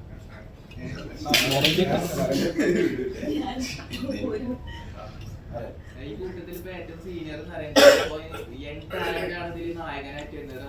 അപ്പൊ റംസാന് 2 വയസ്സ് എന്തെങ്കിലും കൊടുത്തിട്ടുണ്ടായിരുന്നു? ഞാനോ? റംസാൻ ഒന്നാമത് അതിന് മുമ്പ് തന്നെ 2-3 സിനിമകൾ ചെയ്തു. മെയിൻ ലീഡായിട്ട് ഇപ്പോഴൊരു സിനിമയാണ് റംസാന്റെ പാർട്ട് വളരെ മനോഹരമായി ചെയ്തു എന്നാണ് ഞാൻ വിശ്വസിക്കുന്നത്. ഞങ്ങൾ എല്ലാവരും തന്നെ. സോ റംസാന്റെ അടുത്ത് സത്യം പറഞ്ഞാൽ പടം കഴിഞ്ഞിട്ട് ഞങ്ങൾ സംസാരിച്ചു.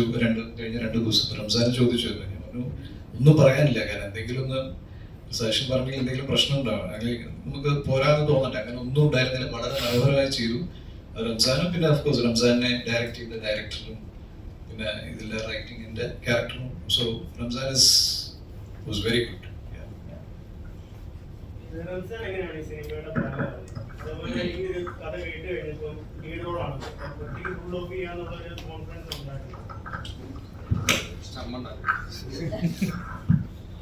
ഞാൻ എനിക്ക് തോന്നുന്നു അവസാനം കാസ്റ്റ് ചെയ്ത ക്യാരക്ടേഴ്സിൽ ഒരാളായിരിക്കും ഞാൻ ഈ സിനിമയിൽ. സോ ഈ സിനിമയുടെ ആദ്യത്തെ 2-3 ദിവസത്തെ ഷൂട്ടിന്റെ സമയത്താണ് ഞാൻ ഈ കഥ കേൾക്കുന്നതും ഈ സിനിമയിലേക്ക് ഇന്നാവുന്നതും. സോ ബേസിക്കലി ഞാൻ ഈ സിനിമയിലോട് യെസ് പറയാൻ കാരണം ഈ സിനിമയുടെ സ്ക്രിപ്റ്റാണ്.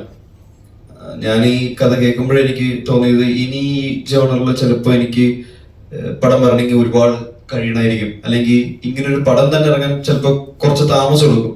സോ എനിക്കിത് മിസ് ചെയ്യേണ്ടതെന്ന് തോന്നി. അതുകൂടാതെ നമുക്ക് എന്തുകൊണ്ടും അറിയാം 21 ഗ്രാംസ് എന്നുള്ളൊരു ബ്യൂട്ടിഫുൾ മൂവിയുടെ ഡയറക്ടറാണ് ഇത് ഡയറക്ട് ചെയ്യാൻ പോകുന്നത്. സോ ഇതൊരു സേഫ് ഹാൻഡ്സിലാണെന്ന് എനിക്ക് കൃത്യമായിട്ടുള്ള ബോധ്യം ഉണ്ടായിരുന്നു. പിന്നെ ചോദിച്ചത് ഇതൊരു ലീഡ് എനിക്ക് പുൾ ഓഫ് ചെയ്യാൻ പറ്റുമെന്നുള്ള രീതി ചോദിച്ചു കഴിഞ്ഞാൽ, ഇത് സിനിമ കണ്ടവർക്ക് അറിയാം, ഇത് എന്നിൽ മാത്രം നിൽക്കുന്ന ഒരു കഥയേ അല്ല. ഇതില് കഥ പറഞ്ഞു പോകുന്നത് എന്നിൽ കൂടെ ആണെങ്കിൽ പോലും ഇത് ബൈജു ചേട്ടന്റെയും ബാബു ചേട്ടന്റെയും നരയൻ ചേട്ടന്റെയും ഇവിടെ ഇരിക്കുന്ന ഹരി തൊട്ട് അപ്പുറത്തിരിക്കുന്ന ശബരി ചേട്ടന്റെ വരെ സിനിമയാണ്. സോ എല്ലാവർക്കും ഈക്വലി ഇമ്പോർട്ടൻസ് ഉണ്ടെന്ന് കൃത്യമായിട്ടുള്ള ബോധ്യം എനിക്കുള്ളത് കൊണ്ടാണ് ഞാൻ ഈ പടം കമ്മിറ്റ് ചെയ്തത്. കാരണം എനിക്കറിയാം ആസ് ആൻ ആക്ടർ എന്നെ ലീഡ് ചെയ്തൊരു പടത്തിന് ടിക്കറ്റ് എടുക്കാൻ മാത്രം ഒരു പ്രോമിസിങ് ആക്ടർ ഞാൻ ആയിട്ടില്ല എന്ന് എനിക്ക് കൃത്യമായിട്ടുള്ള ബോധ്യമുണ്ട്. ആ ബോധ്യം ഉള്ളിടത്തോളം കാലം ഇപ്പൊ ഞാൻ ശ്രമിച്ചുകൊണ്ടിരിക്കുന്നത് ഓഡിയൻസിന്റെ ഇടയിലോട്ട് ഓക്കെ ഹീസ് ഡൂയിങ് വെൽ എന്ന് കേൾക്കാനാണ്. അതിനുള്ള ശ്രമങ്ങളാണ് ഇപ്പൊ ചെയ്തുകൊണ്ടിരിക്കുന്നത്. സോ അതുകൊണ്ട് തന്നെ ഞാനിത് കമ്മിറ്റ് ചെയ്യാൻ കാരണം ഇത്രയും ആർട്ടിസ്റ്റുകളുണ്ട്, കൂടാതെ എല്ലാവർക്കും പെർഫോമൻസ് ചെയ്യാനുള്ള ഈക്വൽ സ്പേസ് ഈ സിനിമയിലുണ്ടെന്ന് കൃത്യമായിട്ടുള്ള ബോധ്യമുള്ളതുകൊണ്ടാണ്. നമ്മുടെ 21 ഗ്രാംസിലാണെങ്കിലും ഒരു നെഗറ്റീവ് ഷെയ്ഡുള്ള ഇതിലാണെങ്കിലും കുറച്ചുകൂടെ ഷെയ്ഡ്, അങ്ങനത്തെ ടൈപ്പ് ഷെയ്ഡുള്ള കഥാപാത്രം എന്തോ വൈരാഗ്യം തീർക്കുന്ന പോലെ അല്ലേ? പക്ഷെ എനിക്ക് ഇഷ്ടമായി. എനിക്കെപ്പോഴും ചിരിച്ച മുഖത്തോടെ നിൽക്കാനാണ് ഇഷ്ടം. അപ്പം നമ്മൾ ചാനൽ ഷോസ് ഒക്കെ ചെയ്യുമ്പോഴും എപ്പോഴും ഒരു പോസിറ്റീവ് മൈൻഡ് സെറ്റോടുകൂടി, അല്ലെങ്കിൽ എൻ്റെ മുഖം കാണുമ്പോൾ ആൾക്കാർ ചിരിക്കണം, സന്തോഷിക്കണം, ഒരു നല്ല വൈബ് കിട്ടണം എന്നുള്ള ഉദ്ദേശത്തിൽ നിൽക്കുന്ന ആളാണ് ഞാൻ. അപ്പം സിനിമയിൽ അല്ലെങ്കിൽ ഓരോ സിനിമ ചെയ്യുന്ന സമയത്ത് ഓക്കെ നമുക്ക് ആ ഒരു ബാരിയർ ബ്രേക്ക് ചെയ്യാന്ന് പറയുന്നത് ബ്രോ എപ്പോഴും ചിരിച്ച മുഖത്തോടെ കണ്ടിട്ടുള്ളൂ. ഇങ്ങനൊരു 21 ഗ്രാംസ് ചെയ്തപ്പം നിഖിൽ നാരായണൻ എന്ന് പറഞ്ഞ ക്യാരക്ടർ അയ്യോ പിന്നെ ജീവ അങ്ങനത്തെ ആളെ കൊല്ലുമെന്ന് ഒരമ്മ ചോദിച്ചായിരുന്നു. അപ്പൊ ഇതില് ജീവ എന്ന് ആരും പറഞ്ഞില്ല, റോണി എന്ന് പറയുന്നത് കേൾക്കുമ്പം തന്നെ ഭയങ്കര സന്തോഷമാണ്. അപ്പം നിഖിൽ നാരായണൻ അത് വൃത്തിയായിട്ട് ചെയ്തുകൊണ്ടായിരിക്കും റോണിയെ തന്നതെന്ന് വിശ്വസിക്കാനാണ് എനിക്കിഷ്ടം. അതോ വിടാതെ ലൈക്ക് പുറകെ നടന്നുകൊണ്ടാണെന്ന് എനിക്കറിയത്തില്ല. ബട്ട് സ്റ്റിൽ എന്നെ സംബന്ധിച്ച് ഇപ്പം എൻ്റെ പേഴ്സണൽ ഫേവറേറ്റ് ആണ് റോണി എന്ന് പറയുന്ന ക്യാരക്ടർ. ഞാനിപ്പം അതുകൊണ്ട് തന്നെ ഭയങ്കര പോസിറ്റീവ് മൈൻഡ് സെറ്റിലാണ് ഞാൻ ഇരിക്കുന്നത്. കാര്യം എനിക്ക് റോണി ഇഷ്ടമായി, അത് ജനങ്ങൾക്കും ഇഷ്ടമായെന്ന് പറയുമ്പോൾ സന്തോഷം. അടുത്തതിലും ചിലപ്പോൾ ഇതേപോലെയൊക്കെ തന്നെ ആയിരിക്കും. അതായത് ഞാൻ അടുത്തതിലുണ്ടെന്ന് കേട്ടാ.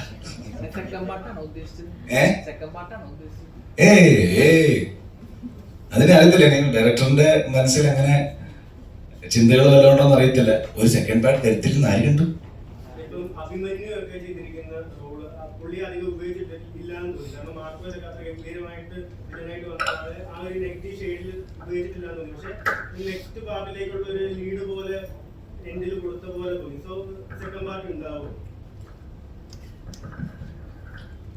അല്ല, ഈ പാട്ട് അത്യാവശ്യം നിങ്ങൾക്കൊക്കെ ഇഷ്ടപ്പെട്ടാൽ, നിങ്ങൾക്കൊക്കെ സെക്കൻഡ് പാർട്ട് ഉണ്ടാവുന്നതിൽ കൗതുകമുള്ള പോലെ തോന്നിയാൽ ഒരുപാട് സാധ്യതകളുണ്ട്. കാരണം ഞാൻ എൻ്റെ കഥ ഡീറ്റെയിൽ ആയിട്ട് ഇപ്പോൾ ഇവിടെ പറയുന്നില്ലെങ്കിലും അതിനകത്തൊരു ക്രിപ്റ്റോ കറൻസി ഇൻവോൾവ് ആണ്. ക്രിപ്റ്റോ കറൻസിയുടെ വാല്യൂ മേ ബി ഇതിനേക്കാളും ഡ്രാസ്റ്റിക്കലി വലിയൊരു എമൗണ്ടിലേക്ക് നാളെ മാറാൻ സാധ്യതയുള്ള സാധനമാണ്. അത് ഹോൾഡ് ചെയ്യുന്ന ഒരു പെർട്ടിക്കുലർ സാധനമുണ്ട്. ഈ സിനിമ കണ്ടിട്ടുണ്ടെങ്കിൽ അറിയാൻ പറ്റും. അത് എവിടെയാണെന്ന് കണ്ടെത്താൻ പറ്റുന്ന ഒരു ടെക്നിക്കൽ സാധനം അതിനകത്തുണ്ട്. ഞാൻ വിശദമായി ഡീറ്റെയിൽ ആയിട്ട് പറയാത്തത് എൻ്റെ സ്പോയിലേഴ്സ് ആയിപ്പോണ്ടാന്ന് വെച്ചിട്ടുണ്ട്. അപ്പം സാധ്യതകൾ ഒരുപാടുണ്ട്.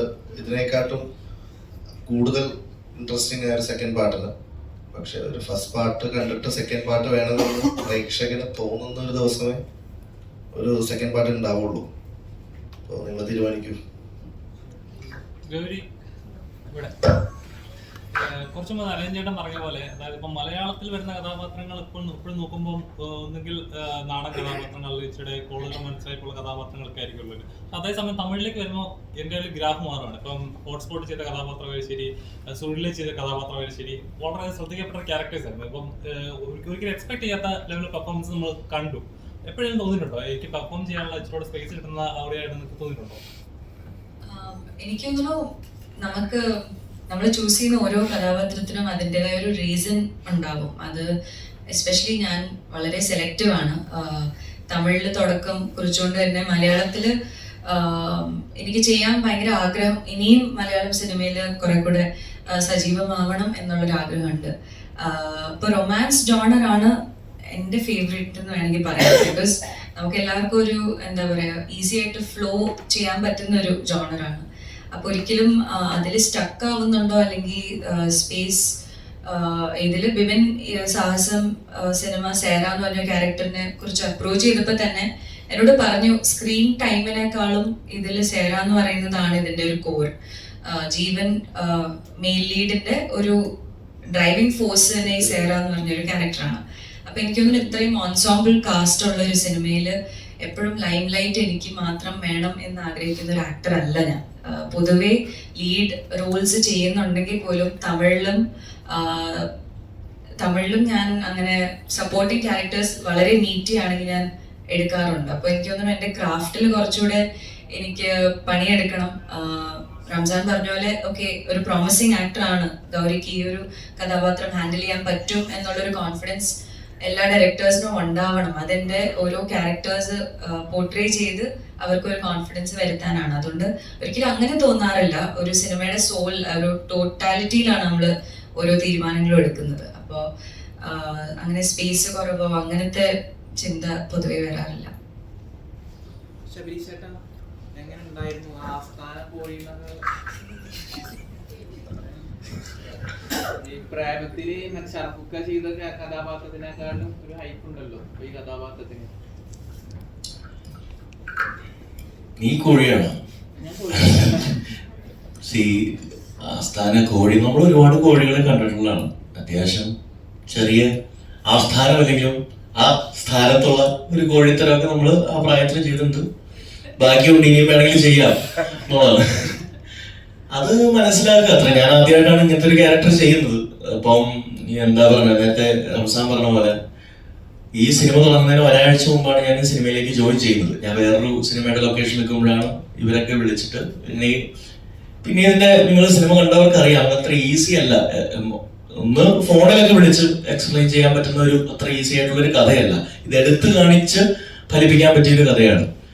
അപ്പൊ ഞാൻ ആകെപ്പാടെ ചോദിച്ചത് ബിബിന്റെ അടുത്ത്, എന്റെ ക്യാരക്ടർ എന്താണ്? ഇതാണ് എന്റെ ക്യാരക്ടർ. ഓക്കെ, കൊള്ളാം, ഇത് പോയി കിട്ടിയെന്നുള്ളത്. കാരണം ഇങ്ങനെ ഒരു ക്യാരക്ടർ ഞാൻ ഇതിനു മുമ്പ് ചെയ്തിട്ടില്ല. ഞാൻ എപ്പോഴും നോക്കുന്നത് കൂടുതൽ എന്റെ ഉള്ളിലുള്ള ആക്ടറിനെ എങ്ങനെയാണ് എക്സ്പ്ലോർ ചെയ്യാൻ പറ്റുക അങ്ങനെയുള്ള കഥാപാത്രങ്ങളെയാണ് നോക്കണം. പിന്നെ ആക്ടേഴ്സ് ആർ ബെഗേഴ്സ്. നമുക്ക് വരുന്നതേ നമുക്ക് വരുന്നതിൽ നിന്നേ ചൂസ് ചെയ്യാൻ പറ്റുള്ളൂ.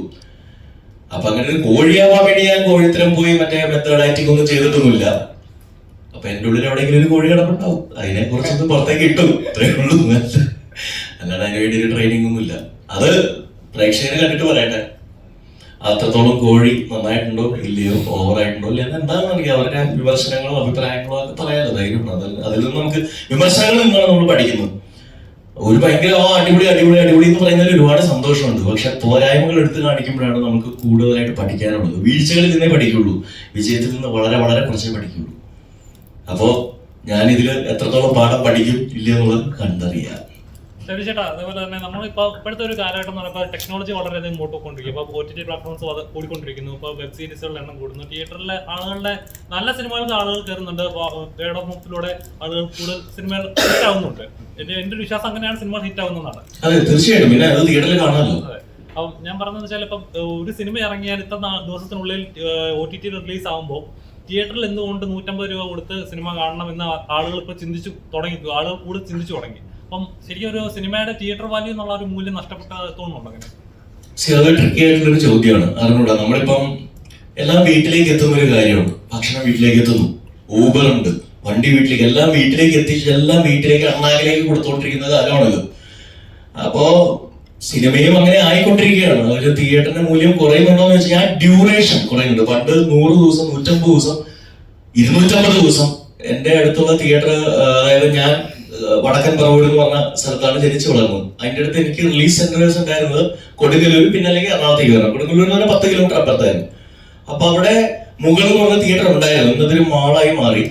അപ്പൊ അവിടെ പോകുമ്പോ അവര് ഇത് മെമന്റോസ് ഇങ്ങനെ വെച്ചിട്ടുണ്ടാവും. അപ്പൊ ഇങ്ങനെ തെങ്കാശപ്പെടണം 250 ദിവസം, ചിത്രം ഇത്ര ദിവസം, അങ്ങനെ ഒരുപാട് മെമന്റോസ്. അത് ആ കാലം കഴിഞ്ഞു. അത് ഇനി ഉണ്ടാകുമോ എന്ന് എനിക്ക് അറിഞ്ഞൂടാ. അല്ലെങ്കിൽ ഈ OTTs എല്ലാം ചത്തു തലയണം, എന്നാൽ പിന്നെ അങ്ങനെയുള്ള ഒരു കാലം വരും. അത് സംഭവിക്കില്ലോ എന്ന് എനിക്ക് അറിഞ്ഞൂടാ. അത് സംഭവിക്കാനുള്ള സാധ്യത വളരെ കുറവാണ്. കാരണം ഇതിൽ നിന്ന് നമ്മൾ അടുത്ത ടെക്നോളജിയിലേക്കാണ് നമ്മൾ പോകാൻ പോകുന്നത്. അപ്പം തിയേറ്ററിന്റെ മൂല്യത്തിന് ആ ഡ്യൂറേഷൻ കുറെ ഉണ്ടാവും. പക്ഷെ അന്ന് 200 ദിവസം ഓടുന്നതിന്റെ കാശ് ഇന്ന് ചിലപ്പോൾ 50 75 ദിവസത്തിൽ നമുക്ക് കിട്ടും. കാരണം ടിക്കറ്റിന്റെ റേറ്റ്സ് മാറി, എല്ലാം മാറി. അത് സെന്റേഴ്സ് കൂടി. പണ്ട് കേരളത്തിലൊരു മാക്സിമം പോയിക്കുന്ന 45-50 സെന്റേഴ്സ്, റിലീസിംഗ് സെന്റേഴ്സ് ഉണ്ടാവും. ഇന്ന് അങ്ങനെയല്ല.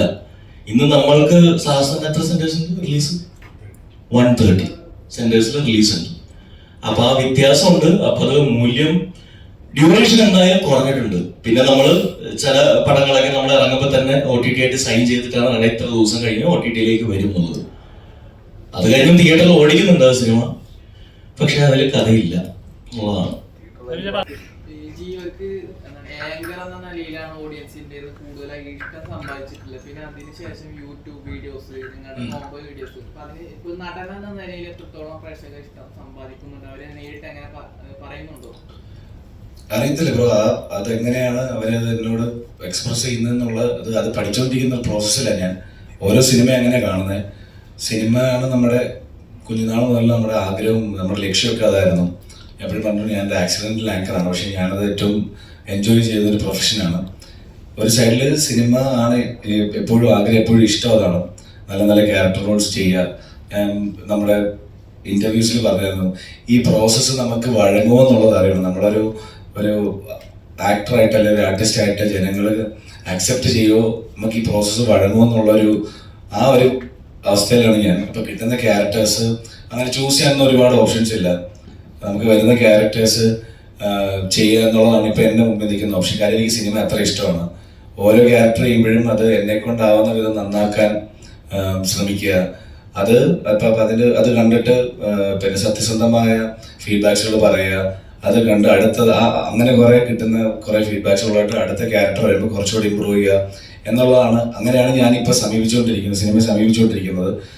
പ്രേക്ഷകർക്ക് ഇഷ്ടപ്പെടുന്ന ക്യാരക്ടർ ഉറപ്പായിട്ട് ചെയ്യണമെന്നുണ്ട്.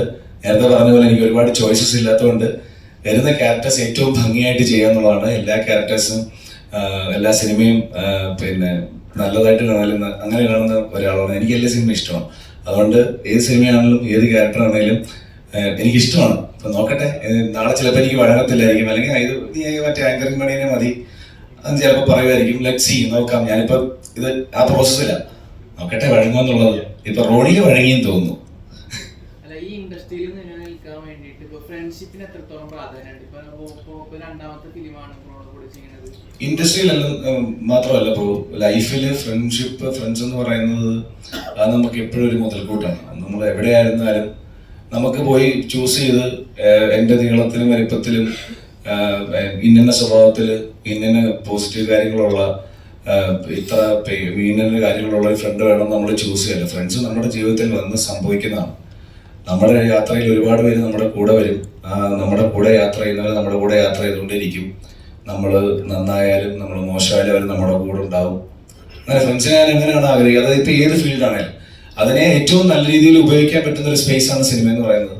നല്ല സൗഹൃദങ്ങളിൽ നിന്ന് ഒരുപാട് നല്ല സിനിമകൾ ഉണ്ടായിട്ടുണ്ട്. എത്രയോ സിനിമകൾ ഉണ്ടായിട്ടുണ്ട് നല്ല സൗഹൃദങ്ങളിൽ നിന്ന്.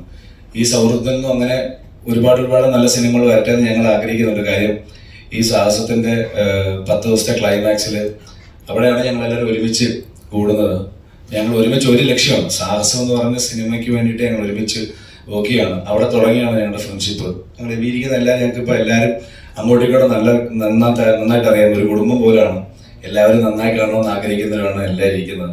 അപ്പം ഇന്ന ആളുടെ ക്യാരക്ടർ നന്നായി എന്ന് ഒരു പ്രേക്ഷകന്റെ അടുത്തുനിന്ന് കിട്ടുമ്പോൾ പപ്പന്റെ അടിപൊളി എന്ന് പറയുമ്പോൾ നമുക്ക് കിട്ടുന്നൊരു സന്തോഷം വേറെയാണ്. അതേപോലെ തന്നെ ലുട്ടൻ അടിപൊളി എന്ന് പറയുമ്പോൾ ലുട്ടന്റെ കൗണ്ടർ കേൾക്കുമ്പോൾ അത് അതിന്റെ മുഖത്തൊരു ചിരി വരുമ്പോൾ നമുക്ക് അത്രയും സന്തോഷമാണ്. ഇത് ഫ്രണ്ട്ഷിപ്പിൽ അങ്ങനെ വർക്ക് ചെയ്തൊരു സിനിമയാണ്. അല്ലെങ്കിൽ ഈ പറഞ്ഞ പോലെ ഞങ്ങൾ പാതിരാത്രി രാത്രി 7 മണി മുതൽ രാവിലെ 7 മണി വരെ ഒരു മടിയില്ലാതെ ആ ഫ്രണ്ട്ഷിപ്പിന്റെ ബലത്തിലാണ് നമ്മൾ ഏറ്റവും ഇഷ്ടപ്പെടുന്ന ഈ മേഖലയായ സിനിമയ്ക്ക് വേണ്ടിയിട്ട് വർക്ക് ചെയ്തിട്ടുള്ളത്.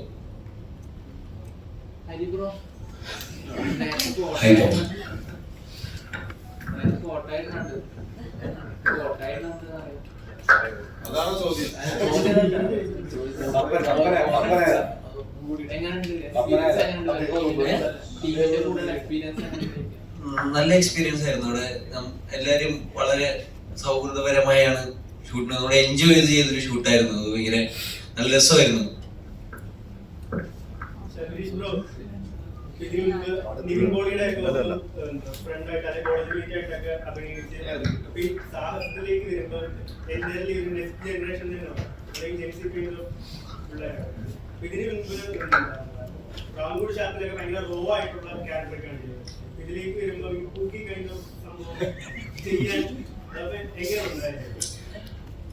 ഒന്ന് ജനറേഷൻ എന്ന് പറയുന്നത് ഈ പ്രായം കുറവുള്ള ആൾക്കാർ എന്നുള്ള അർത്ഥത്തിലാണ്. പക്ഷെ ഒരു ജനറേഷൻ ഗ്യാപ്പ് ഇല്ല എന്നുള്ളതാണ് ഞാൻ മനസ്സിലാക്കിയത്. ഇപ്പൊ ഏറ്റവും പ്രായം കുറഞ്ഞ ആൾക്കാർ ഇതില് കാർത്തിക്കും ഹരിയും ആയിരിക്കും. അവര് 20-22 വയസ്സുള്ള ആൾക്കാരാണ്. പക്ഷെ ആ ഒരു ജനറേഷൻ ഗ്യാപ്പ് ഇല്ല. അതുകൊണ്ട് വളരെ എളുപ്പമായിരുന്നു കാര്യം. പിന്നെ അത് മാത്രമല്ല, നമ്മുടെ പ്രേമത്തിന് ശേഷം പ്രേമത്തിന് ശേഷം ഒരുപാട് ആക്ടേഴ്സ് അതിന് തന്നെ വന്നിട്ടുണ്ട്. ഇപ്പൊ തണ്ണീർമത്തൻ ഞാൻ അഭിനയിച്ചൊരു സിനിമയാണ്. അതിൽ നിന്ന് ഒരുപാട് പേര്, മാത്യൂസ്, നസ്ലി തൊട്ടുള്ള അനശ്വര, അതിനുശേഷം മമിത വന്നു. ഇവരെല്ലാവരും എന്നെക്കാളും ഏജ് കുറഞ്ഞിട്ടുള്ള ആക്ടേഴ്സ് മാത്രമേ കണക്കിലെടുക്കുന്നുള്ളൂ. പക്ഷെ ഒരു ജനറേഷൻ ഗ്യാപ്പ് വന്നിട്ടില്ല. അത് വരുന്ന സമയത്ത് അത് കുറച്ചും കൂടി സീനിയേഴ്സ് ആയിട്ടുള്ള ആക്ടേഴ്സിന്റെ അടുത്ത് ചോദിച്ചു കഴിഞ്ഞാൽ അവർക്ക് വന്നിട്ടുണ്ടാവാം. അതായത് ഞാൻ സ്കൂളിലൊക്കെ പഠിക്കുന്ന സമയത്ത് നിറഞ്ഞു തന്നിരുന്നത്. ഇപ്പം ഇതിന് തൊട്ടും ഞാൻ ധീരൻ എന്ന് പറഞ്ഞ സിനിമയിൽ അഭിനയിച്ചിരുന്നു. അതില് ജഗദീഷ് ചേട്ടൻ, അശോകൻ ചേട്ടൻ, സുധീഷ് ചേട്ടൻ, മനോജ് കെ ജെ അങ്ങനെ തുടങ്ങിയിട്ടുള്ള ആൾക്കാർ, അവർക്ക് ഒരു ജനറേഷൻ ഗ്യാപ്പ് ഫീൽ ചെയ്തിട്ടുണ്ടായിരുന്നു. ഇൻ ടേംസ് ഓഫ് ആക്ടിങ്ങിനെ കുറിച്ച് തന്നെ പറയാം. ഒരു ആക്ടിങ് സ്റ്റൈലിൽ മാറിയിട്ടുണ്ട്, ഒരു പ്രസന്റേഷനിൽ മാറി, ടെക്നോളജിയിൽ മാറിയിട്ടുണ്ട്. ആ ഒരു വ്യത്യാസം പ്രേമത്തിന് ശേഷം ഇന്നിവിടെ നിൽക്കുമ്പോൾ ഈ പ്രായത്തിലുള്ള ആക്ടേഴ്സിനൊപ്പം നിൽക്കുമ്പോൾ ഫീൽ ചെയ്യുന്നില്ല. അത് വന്നിട്ടില്ല എന്നുള്ളത് തന്നെയാണ് സത്യം. പിന്നെ എന്താണ് പ്രാവിൻകൂടിനെ കുറിച്ച് എന്താ ചോദിച്ചത്? അത് പടം തന്നെ അങ്ങനെയല്ല. കാരണം ശ്രീരാജ് എന്ന് പറഞ്ഞ പടത്തിന്റെ ഡയറക്ടറിനെ ഞാൻ വർഷങ്ങളായിട്ട് അറിയാവുന്നതാണ്. ഒരുപാട് വർഷങ്ങളായിട്ട് സിനിമ ഓണാക്കാൻ വേണ്ടി നടക്കുന്ന ഒരു ആളായിരുന്നു ശ്രീരാജ് എന്ന് പറയുന്നത്. ആ പടം തന്നെ വളരെ റോ ആയിട്ടുള്ള എല്ലാവരുടെ ക്യാരക്ടേഴ്സ് അങ്ങനെയല്ല. ഒരു കള്ള് ഷാപ്പാണ്, പ്രാവിൻകൂടി ഷാപ്പ് എന്ന് പറഞ്ഞാൽ കള്ള് ഷാപ്പിൽ നടക്കുന്ന ഒരു ഇൻസിഡന്റ് ആണ് ആ പടത്തിന്റെ മെയിൻ ഹൈലൈറ്റ് എന്ന് പറയുന്നത്. അപ്പൊ അതില് ശ്രീരാജ് എന്റെ ക്യാരക്ടർ തോട്ടപ്പിച്ചു എന്ന് പറഞ്ഞ ക്യാരക്ടർ എന്ന് പറയുമ്പോൾ അയാൾ നാട്ടിലെ ഒരു ഗുണ്ടയാണ്. അയാൾ ഇതൊക്കെ ഓടിക്കുന്ന വണ്ടിയൊക്കെ ഓടിക്കുന്ന ഒരു ഡ്രൈവറാണ്. പക്ഷെ എങ്കിലും നാട്ടിൽ അത്യാവശ്യം ഗുണ്ടായസമൊക്കെ കാണിച്ച് ഒരുപാട് കേസൊക്കെ ഉള്ള ഒരു ക്യാരക്ടറാണ്. ജയിലൊക്കെ കയറിയിട്ടുള്ള ഒരു ക്യാരക്ടറാണ്. ഒറ്റ നോട്ടത്തിൽ ഒരു കള്ള് ഷാപ്പില്ല, ഡെയിലി വൈകുന്നേരം ഒരു 4-5 കുപ്പി കള്ള് കുടിക്കുന്ന ഒരാളുടെ ലുക്ക് വേണം, മറ്റും ഭാവം വേണം. ഇതൊക്കെയാണ് എനിക്ക് തന്നിരുന്ന ഒരിത് എന്ന് പറഞ്ഞാൽ ഞാൻ എല്ലാ ദിവസവും അതിന് വേണ്ടി ഞാൻ കള്ള് കുടിക്കുന്ന ഒരാളല്ല. ഒരു ഗ്ലാസ് കള്ള് കുടിച്ചാൽ തന്നെ ഞാൻ അപ്പൊ തന്നെ ഛർദ്ദിക്കും, സത്യമായിട്ട് പറഞ്ഞിട്ട്. ഇപ്പൊ അതെ, അപ്പം അതിലെല്ലാ ക്യാരക്ടേഴ്സും ഇപ്പൊ സൗബിന്റെ ക്യാരക്ടർ എടുത്ത് നോക്കും, ശിവജിത്തിന്റെ ക്യാരക്ടർ, അങ്ങനെ എല്ലാവരുടെയും ക്യാരക്ടേഴ്സും അവിടെ എല്ലാവരും വളരെ റോ ആയിട്ടുള്ള ഒരു ക്യാരക്ടറാണ്. അത് ഭയങ്കര ഒന്നാമത് നമ്മുടെ ആശാമാരൊപ്പം പ്രേമത്തിന് ശേഷം അമ്പുക്കയുടെ പ്രൊഡക്ഷൻസിലൊരു ഷൈജൂക്ക, സൗബിനുണ്ട്, ബേസിലുണ്ട്, അങ്ങനെ ഒരു കൂട്ടം നമ്മുടെ ആശാമാര് അണ്ണന്മാരും ചെമ്മച്ചേട്ടനുണ്ട്. അത് വളരെയധികം എൻജോയ് ചെയ്തിട്ടുള്ള ഒരു പടമാണ്. അത് അതിനെക്കുറിച്ച് അത്രേ പറയാനുള്ളൂ.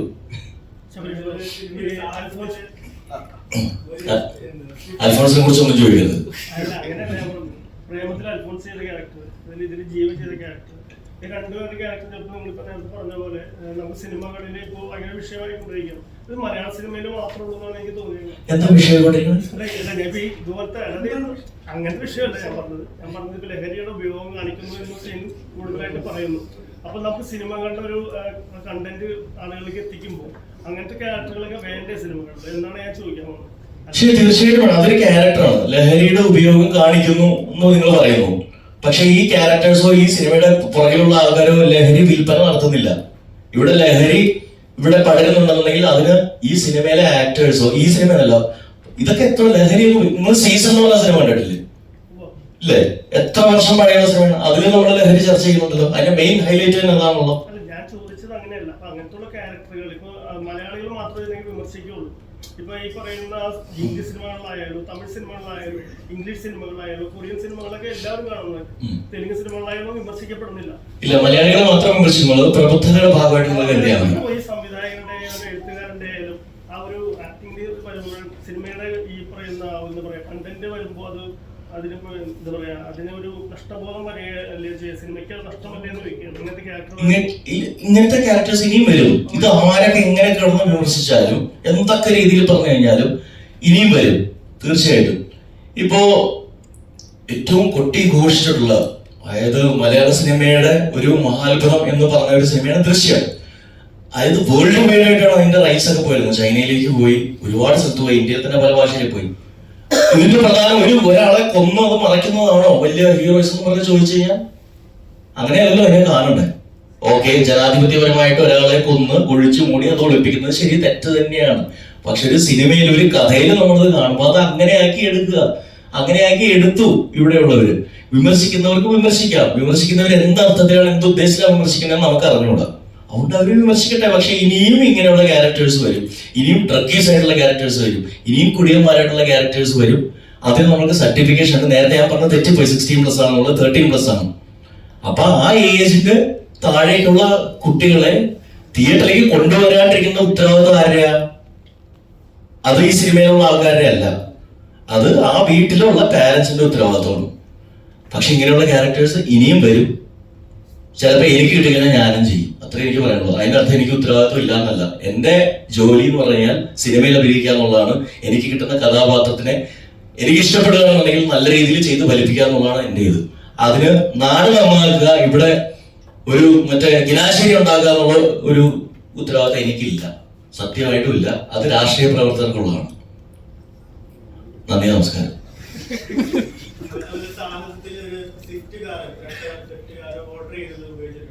സിനിമയ്ക്ക് വേണ്ടി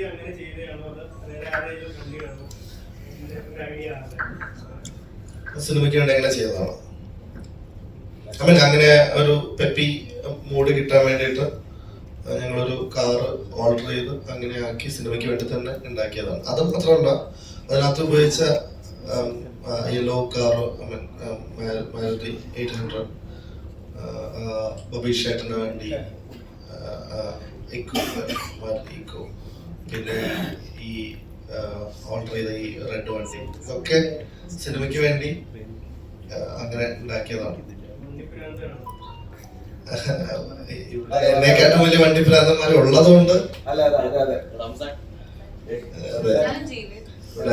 റോണിയുടെ കാര്യം ആദ്യം പറയുമ്പോ ആ കാറിന്റെ കാര്യം മെൻഷൻ ചെയ്തിട്ടുണ്ടായിരുന്നു. അല്ല, റോണിയുടെ കാര്യം ഈ പറഞ്ഞ പോലെ ഈ കൂട്ടത്തിൽ ഏറ്റവും ആദ്യം ഈ സിനിമ പിന്നെ സംസാരിച്ച ഒരാളാണ്. അങ്ങനെ ഒരു ഭാഗ്യം കിട്ടിയിട്ടുണ്ട്. നിഷേധന്റെ വീടൊക്കെ കൂട്ടിരുന്ന് ഇങ്ങനത്തെ പരിപാടി ഉണ്ടോ, നമ്മളെ പയ്യ ഇങ്ങനെ എഴുതി തുടങ്ങുന്നുണ്ട്, അപ്പൊ ഇതിൽ ഇന്ന കാര്യങ്ങളൊക്കെയാണ്. അപ്പൊ ഈ കഥയുടെ ഇതിന്റെ സ്ക്രിപ്റ്റിന്റെ ഓരോ പ്രോസസ്സിങ്ങിന്റെ ഇടയ്ക്ക് ബാംഗ്ലൂരിൽ നിന്ന് അദ്ദേഹം നമ്മളെ കാണാൻ നാട്ടിലേക്ക് വരുമ്പോൾ നമ്മൾ സംസാരിക്കുകയായിരുന്നു. അന്ന് ക്ലിയർ കട്ടായിട്ട് എങ്ങനെയാണ് ഇത്, ഈ പാട്ട് ഇവിടെയാണ്, അവിടെ ഇന്ന പാട്ട് വരും, ഇവിടെ ഈ കാറിൽ ഇന്ന ആള് വരും, നമുക്ക് ഇങ്ങനത്തെ ഒരു കാറാണ് വേണ്ടത്. അങ്ങനെ ക്ലിയർ കട്ട് ഒരു വണ്ടിപ്പരാന്തൻ എന്ന് സ്വയം പറയത്തില്ലെങ്കിലും ഒരു ക്യാരക്ടറിന് വേണ്ട എല്ലാ like cars, welcome to cars, ഇന്ന കാറിൽ വന്നാൽ രസമായിരിക്കും, ഇന്ന കാറിലാണ് വരേണ്ടത്, അതിന് ഇങ്ങനൊരു കളറായിരിക്കണം. അങ്ങനെ എല്ലാ കാര്യങ്ങളിലും കൃത്യമായ വ്യക്തതയുള്ള ഒരാളാണ് ബിബി. പിന്നെ കാർ എന്തൂസിയാസ്റ്റ് റംസാൻ ഇരിപ്പുണ്ട്. ആദ്യം കാർ ഇഷ്ടമല്ലാത്ത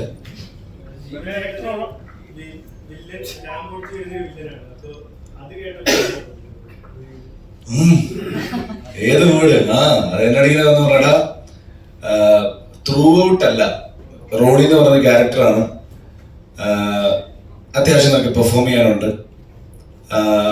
ഒരു നല്ല ഒരു നീറ്റ് എന്ന് അറിയാൻ നിനക്ക് പോർട്രേ ചെയ്യാൻ പറ്റും.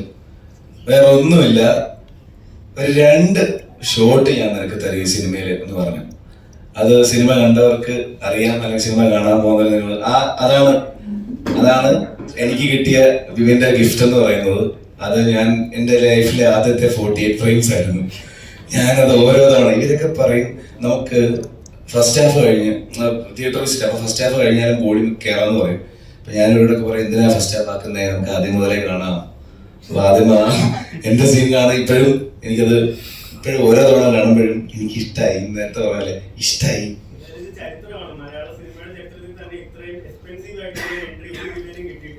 അങ്ങനെയല്ല മറ്റേ താങ്ക് യു ബിബി. അങ്ങനെയാണെങ്കിൽ ഞാൻ അതാ അത് നേരത്തെ പറഞ്ഞല്ലേ, സിനിമ സ്വപ്നം കണ്ട് മാവേലിക്കരയിൽ നിന്ന് ഇറങ്ങിയ ഒരു പയ്യനെ സംബന്ധിച്ചിടത്തോളം കിട്ടാവുന്ന ഏറ്റവും വലിയ എൻട്രികളിൽ ഒന്നാണിത്. അതെനിക്ക് ബിബിയാണ് തന്നത്. ഞാൻ കഴിഞ്ഞ ദിവസം പറഞ്ഞു thank you so much for that. അതെന്ന് ഞാൻ പറഞ്ഞേ, റോണി എൻ്റെ പേഴ്സണൽ ഫേവറേറ്റ് ആണ്. അതിന്നും അങ്ങനെ ഉണ്ടാവും. സിനിമ കണ്ടു കഴിഞ്ഞപ്പോൾ ഒരു ന്യൂ ജനറേഷൻ ടച്ച് ഈ സിനിമയ്ക്ക് തോന്നിയെന്ന് വെച്ചാൽ നല്ല രസമായിരുന്നു. അതിൽ 3 ക്യാരക്ടറുകൾ എസ്പെഷ്യലി തോന്നിയ ശബരീഷ് ചെയ്യുന്നൊരു ക്യാരക്ടർ കണ്ടിട്ടില്ല. അതുപോലെ തന്നെ നമ്മുടെ മറ്റേ പ്രേമത്തിലല്ല നമ്മുടെ മലയാളി അക്ഷരത്തിലുണ്ടായത് ഭഗത്ത് ഭയങ്കര സ്പെഷ്യലായിരുന്നു. നരഞ്ജന്റെ ക്യാരക്ടറും നരഞ്ജന്റെ നമുക്ക് ചെയ്യാം. അപ്പൊ ഈ പറയുന്ന ഒരു ഇത് വന്നു കഴിഞ്ഞപ്പോൾ ഇവരൊക്കെ ഇതിലേക്ക് ചൂസ് ചെയ്യാം. ഭഗത്ത് ഭയങ്കരമായിട്ട് ചെയ്തിട്ടുണ്ടായിരുന്നു. അത് എങ്ങനെയാണ് ഇതിലേക്ക് വന്നത്? ഒരു 3 പേരും ഇങ്ങനെ ഈ ക്യാരക്ടർ ചെയ്യും എന്നുള്ളൊരു സംഭവം. ഭഗത്ത്, നരേഞ്ചേട്ടൻ, അതുപോലെ തന്നെ ശബരീഷ്, ഇവരുടെ 3 ഇതുപോലെ അങ്ങനത്തെ ഒരു സംഭവം ചെയ്തിട്ടില്ല.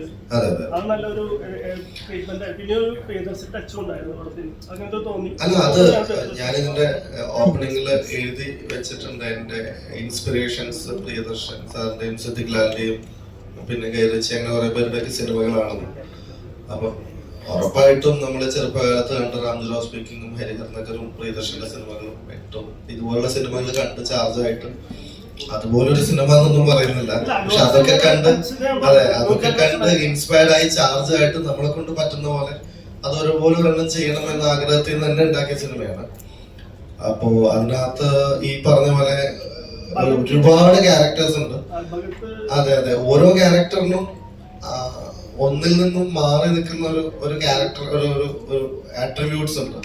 അപ്പൊ അതുകൊണ്ട് തന്നെ വേറെ വേറെ ടൈപ്പ് ആളുകൾ, വേറെ വേറെ മാനറിസംസ് ഉള്ള ആളുകൾ വന്നില്ലെങ്കിൽ ഇതൊക്കെ ഒരുപോലെ ഇരിക്കും.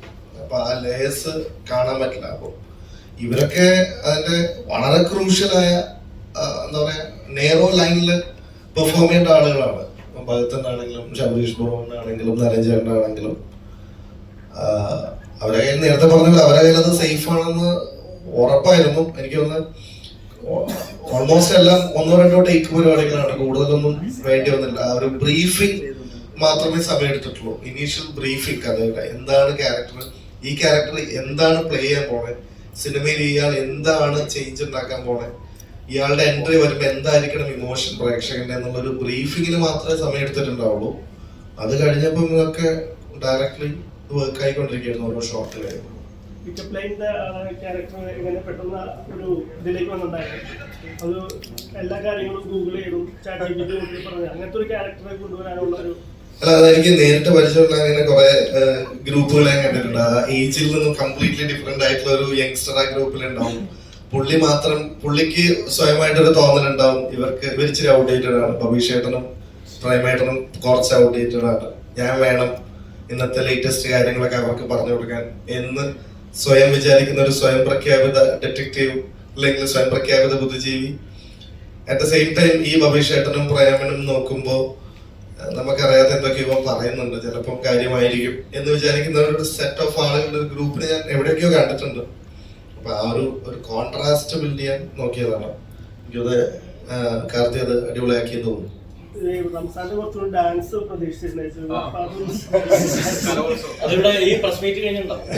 റംസാൻ ഈ ഷൂട്ട് ഒഴിച്ച് ബാക്കി എല്ലായിടത്തും ഡാൻസ് ആണ്.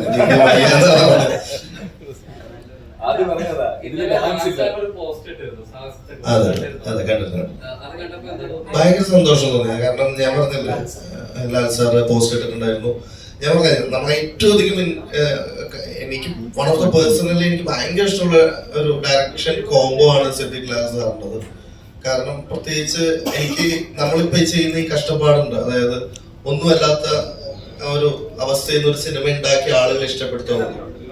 ഞാൻ വായിച്ചെന്ന് മനസ്സിലാക്കിയത് അതുപോലെയാണ് രാംജുറാവ് സ്പീക്കിങ്ങും ഹരിഹർ നഗറും ഒക്കെ ഉണ്ടായത്. പിന്നെയാണ് ഈ മെയിൻ സ്ട്രീം സോ കോൾഡ് ആളുകളൊക്കെ വെച്ചിട്ടുള്ള വലിയ വലിയ പരിപാടികളൊക്കെ ഉണ്ടായിട്ടുള്ളത്. അപ്പൊ എപ്പോഴും ഈ അണ്ടർഡോഗ്സിന്റെ പരിപാടി കാണാൻ ഭയങ്കര ഇൻസ്പയറിംഗ് ആണ്.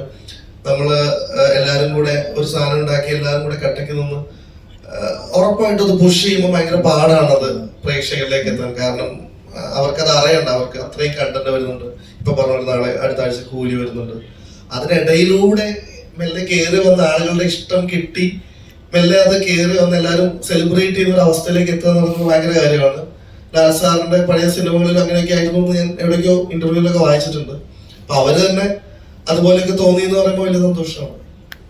അവസാന ചോദ്യമാണ്. അപ്പം ഇവിടെ അപ്പം എന്തായാലും 14-ാം തീയതി കൂലി റിലീസ് ആകാൻ പോവാണ്. കേരളത്തിലെ സകല തിയേറ്റേഴ്സ് ഓൾറെഡി ബുക്ക്ഡ് ആയി കഴിഞ്ഞിരിക്കും. അപ്പൊ ഇനിയാണ് നിങ്ങൾക്ക് സാഹസം കുറച്ചുകൂടെ കൂടാൻ പോകുന്നതെന്ന് വിശ്വസിക്കുന്നത്. അപ്പം കാണാൻ പോകുന്ന പ്രേക്ഷകരോട് ഇനി എന്താണ് പറയാനുള്ളത്? അതെ, സാഹസം തുടരുകയാണ്. കാരണം ഇനി കൂലി വരുവാണ്. വളരെ മെല്ലെ സ്ലോ ആയിട്ട് ആളുകൾക്ക് ഇഷ്ടമായി എല്ലാവരും ചിരിക്കുന്നു എന്ന് പറഞ്ഞ് വേർഡ് ഓഫ് മൗത്ത് ഗ്രാജുവൽ ആയിട്ട് കയറി വരുവാണ്. ആ ഒരു ഗ്രാജുവലി കയറി എല്ലാവരും എത്താനുള്ള സമയം നമ്മളെടുത്തില്ല. ഒരു 4 ദിവസം കൂടി കഴിഞ്ഞാൽ ഒരു വലിയ ഒരു തിരമാല അടിക്കാൻ പോവാണ്. അപ്പം ഉറപ്പായിട്ടും സോഷ്യൽ മീഡിയ വോളുകളും എല്ലായിടത്തും കൂലിയാണ് ചർച്ച ചെയ്യപ്പെടുക എന്ന് ഞങ്ങൾക്ക് നന്നായിട്ട് അറിയാം. ഉറപ്പായിട്ടും നമ്മൾ പിടിച്ചു വെക്കും, അതും അതിജീവിക്കും. ഈ സാഹസം നമ്മൾ മറികടക്കും എന്ന് തന്നെയാണ് വിശ്വസിക്കുന്നത്. കാരണം എന്തൊക്കെ വന്നാലും മലയാളി പ്രേക്ഷകന് പേഴ്സണൽ ആയിട്ട് പറയാൻ, ഞങ്ങളുടെ സിനിമ എന്ന് പറയാൻ, ഒരു സിനിമയായിട്ട് ചിരിക്കാൻ പറ്റുന്ന, എന്റർടൈൻ ആകാൻ പറ്റുന്ന എല്ലാ സാധനങ്ങളും ഇതിനകത്ത് ഉണ്ട് എന്ന് കഴിഞ്ഞ 2 ദിവസത്തെ ചിരിയിൽ നിന്ന് ഞങ്ങൾക്ക് ഉറപ്പായിട്ടുണ്ട്. അപ്പൊ അതുകൊണ്ട് തന്നെ ഞങ്ങൾ അതിജീവിക്കും, ഉറപ്പായിട്ട് അതിജീവിക്കും. അതിജീവിക്കട്ടെ, സൂപ്പർ ഹിറ്റായി മാറട്ടെ, സാഹസത്തിന്റെ 2ാം ഭാഗം ഉണ്ടാവട്ടെ. Thank you very much. രണ്ടുപേർക്ക് താങ്ക്സ് പറയാനുണ്ട്. ഒന്ന്, നിങ്ങൾ മീഡിയ കേട്ടോ, സാഹസത്തിന്റെ പരിപാടിയായിട്ട് നമ്മൾ ഇറങ്ങും മുതൽ നമ്മുടെ കൂടെ കട്ടയ്ക്ക് നിൽക്കുന്ന നിങ്ങളുടെ സുഹൃത്തുക്കളെ എല്ലാവരോടും ഞങ്ങൾ പേഴ്സണലി സാഹസ ടീമിന്റെ ഹൃദയം നിറഞ്ഞ നന്ദി അറിയിക്കുകയാണ്. എവിടെ പോയാലും നിങ്ങൾ ഓടിച്ചാടി ഞങ്ങളുടെ കൂടെ തന്നെ ഉണ്ട്. ഇപ്പൊ ഞങ്ങൾക്ക് സാഹസം ഭയങ്കര പേഴ്സണൽ ആയിരിക്കും, പക്ഷെ അതോടൊപ്പം തന്നെ നിങ്ങൾ അത്രയും പേഴ്സണലായിട്ട് കണ്ട് ഇങ്ങനെ നമ്മുടെ സിനിമയ്ക്ക് വേണ്ടിയിട്ട് നമ്മുടെ കൂടെ നിന്നതിന് ഒത്തിരി താങ്ക് യു. ആൻഡ് പ്രേക്ഷകരോട് ഒരിക്കൽ കൂടെ